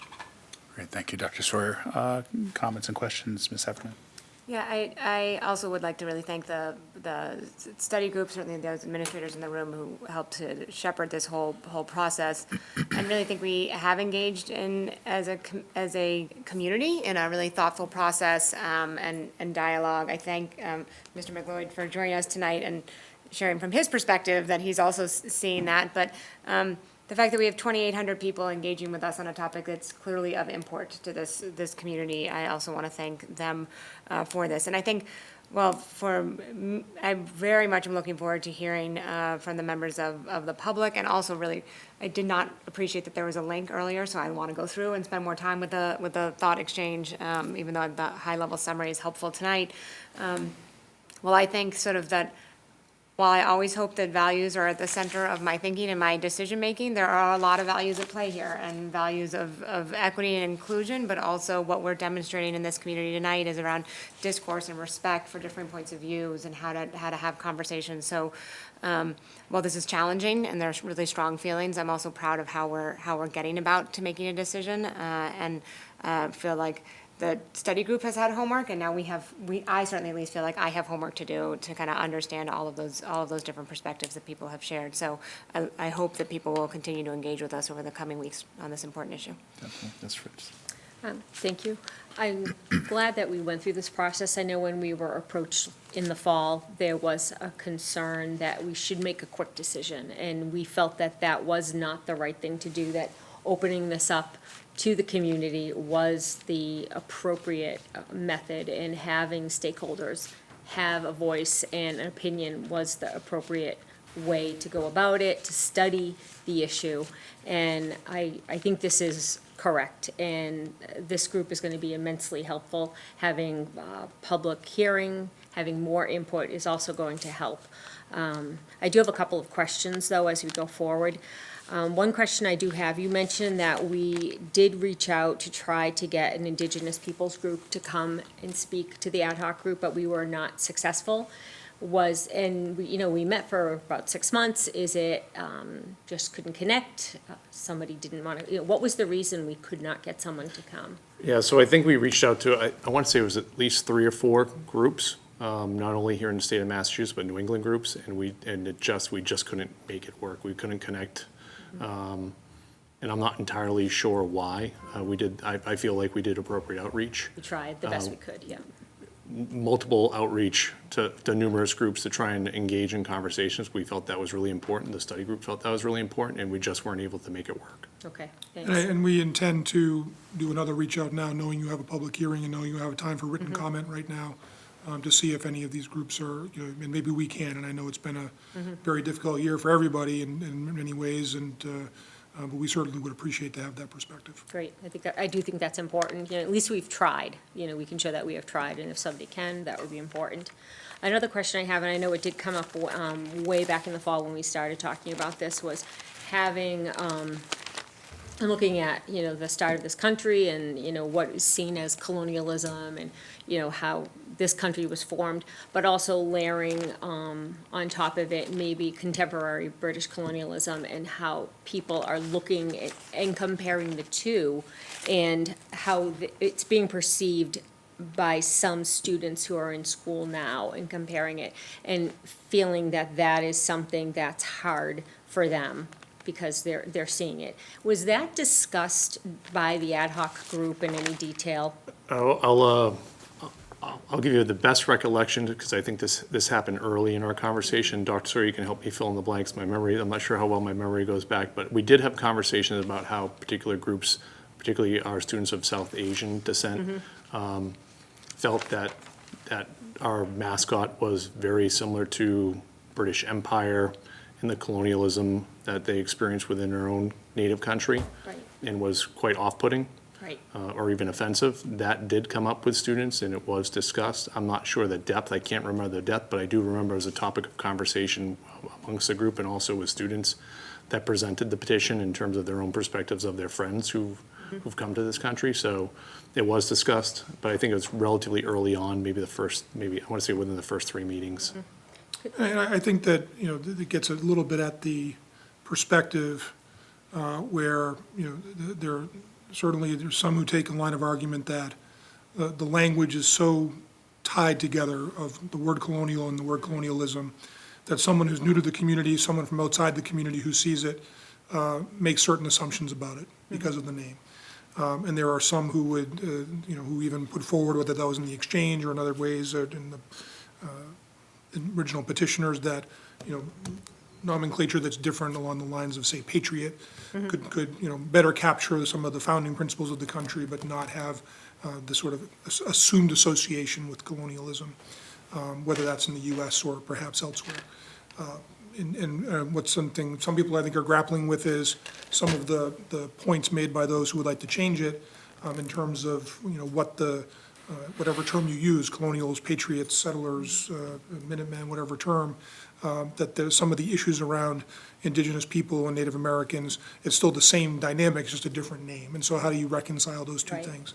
But I do think that in those who are talking about offering, keeping the name, but helping or strengthening a way to define it and be very clear with whether that's with the student body or the community of its association with the specific colonial residents of Shrewsbury and of Massachusetts and of the early United States, that could define it in a way that would help people not associate it with a larger British colonialism, and even the idea that, the revolution was those who were part of the colonies rebelling against the colonial power of Great Britain. And so these are very nuanced issues, and that's something that I think is what leads to a lot of different perspectives on this, and that's something that everyone who went through the process is certainly grappling with. Right, thank you. And one last question. Sure. One question I have when we think about the turf field and all of the money that was donated by families for that colonial name, have we had any comments from any families that maybe have donated significant amount of money for something like that? I haven't received any. Okay, I was just wondering if anything had come up on that. Okay, thank you. Great. Any other? Mr. Palich. As my colleagues have, I want to thank the members of this study committee for their work. This is an important conversation for our community to be having. I think it's an important conversation for any community. Every so often consider the symbols that we put forward that represent us.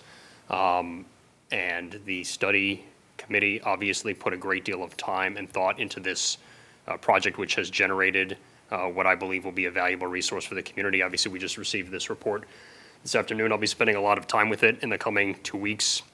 But I want to encourage, as others here have, and once this goes online tomorrow, members of the community to engage with this document. I think this is a very thoughtful, nuanced examination of an issue that too often is being given very flip treatment.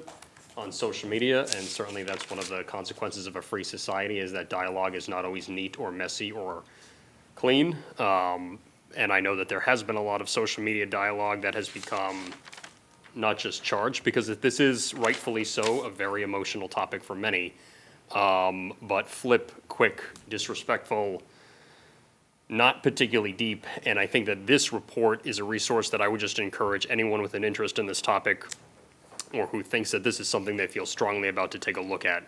I do want to echo Mrs. Fritz's question regarding if it would be possible to have a representative from an indigenous organization of some kind comment.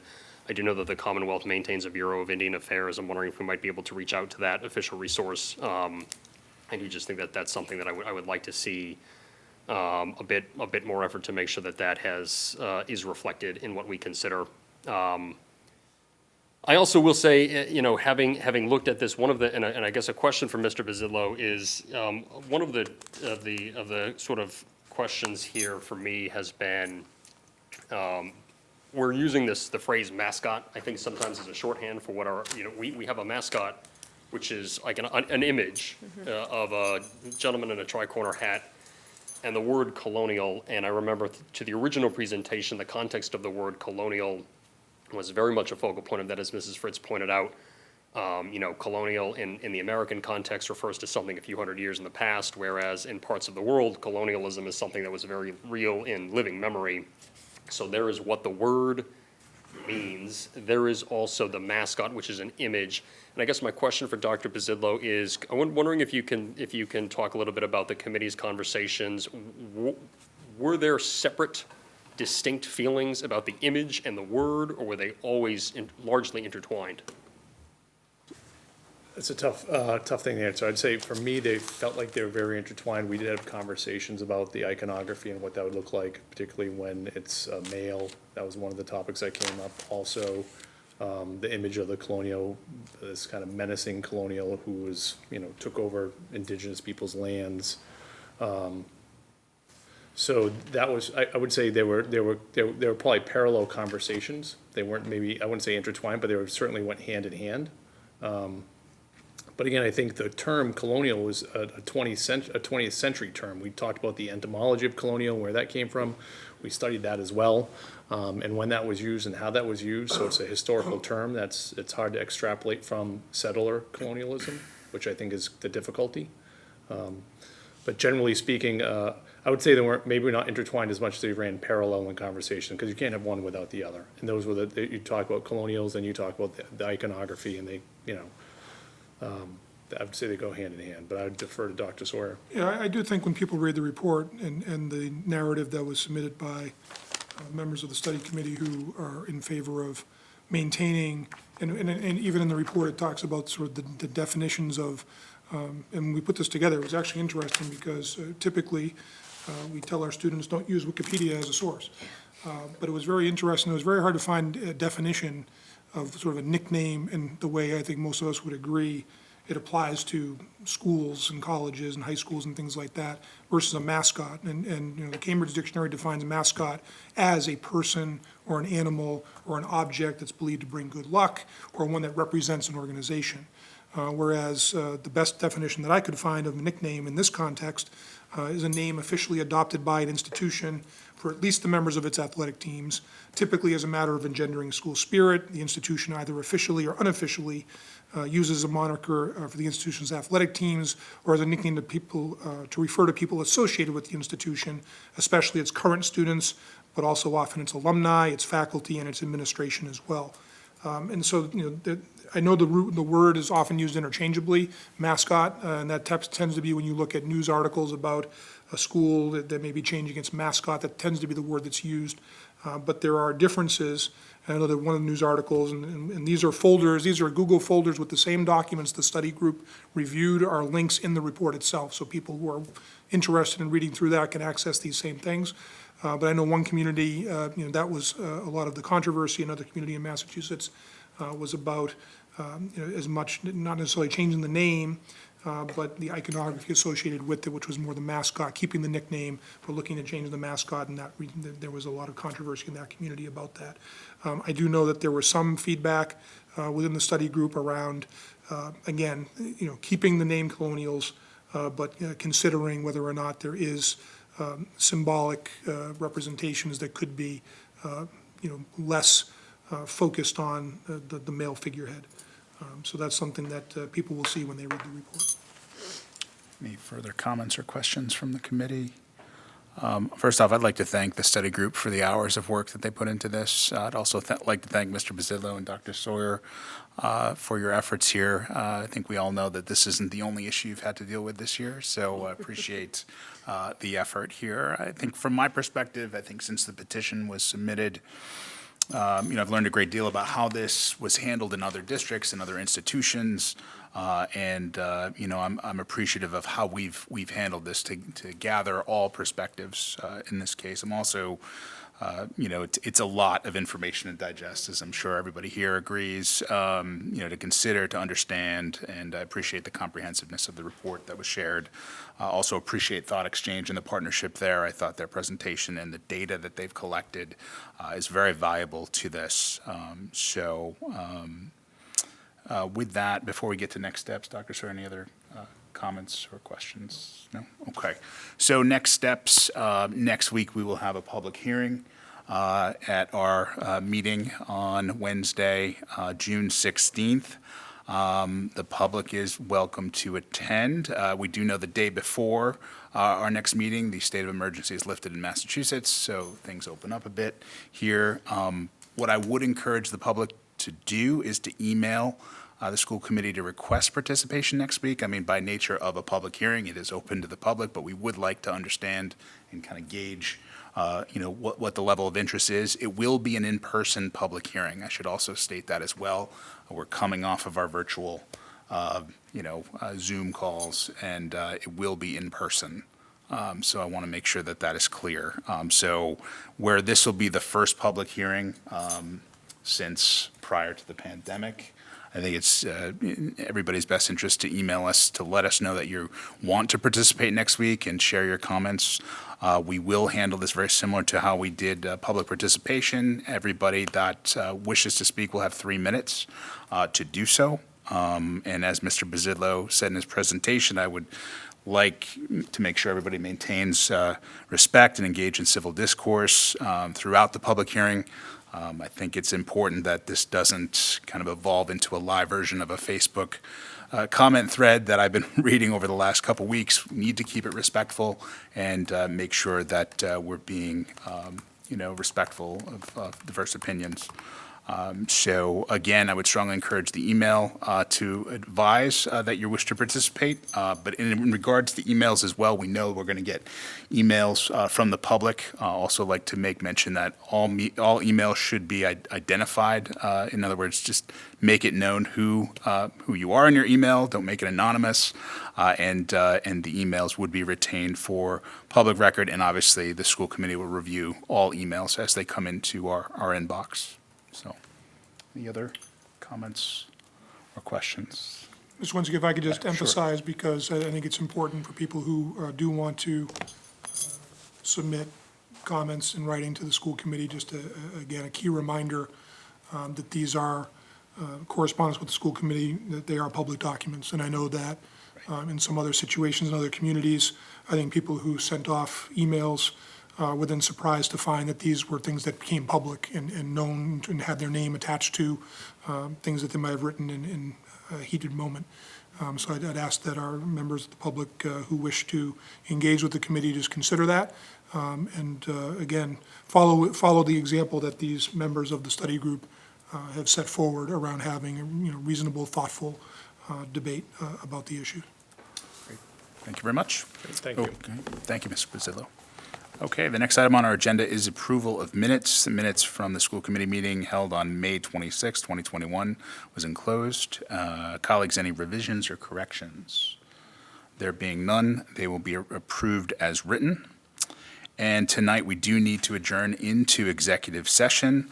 for the purpose of addressing Massachusetts General Law, Chapter 30A, Section 21A7, to comply with or act under the authority of any general or specific law or federal grant and aid requirements. Purpose 7, open meeting law, Massachusetts General Law, Chapter 30A, Sections 22F and G, for the purpose of reviewing, approving, or releasing executive session minutes, or B, that for the purpose of addressing Massachusetts General Law, Chapter 30A, Section 21A3, to discuss strategy with respect to collective bargaining or litigation if an open meeting may have a detrimental effect of the bargaining or litigating position of the public body, and the chair so declares. Purpose 3, the Shrewsbury Education Association, Units A and/or B, the Shrewsbury Paraprofessional Association, and/or the Cafeteria Workers Association, C, for the purpose of addressing Massachusetts General Law, Chapter 30A, Section 21A2, to conduct strategy sessions in preparation for negotiation with non-union personnel, or to conduct collective bargaining sessions or contract negotiations with non-union personnel. Purpose 2, non-represented administrators. May I have a motion to adjourn into executive session? So moved. Second. Moved and seconded. This requires a roll call vote. Mr. Palich? Aye. Dr. McKee? Aye. Ms. Heffernan? Aye. Ms. Fritz? Aye. Myself, aye. Thank you and good night.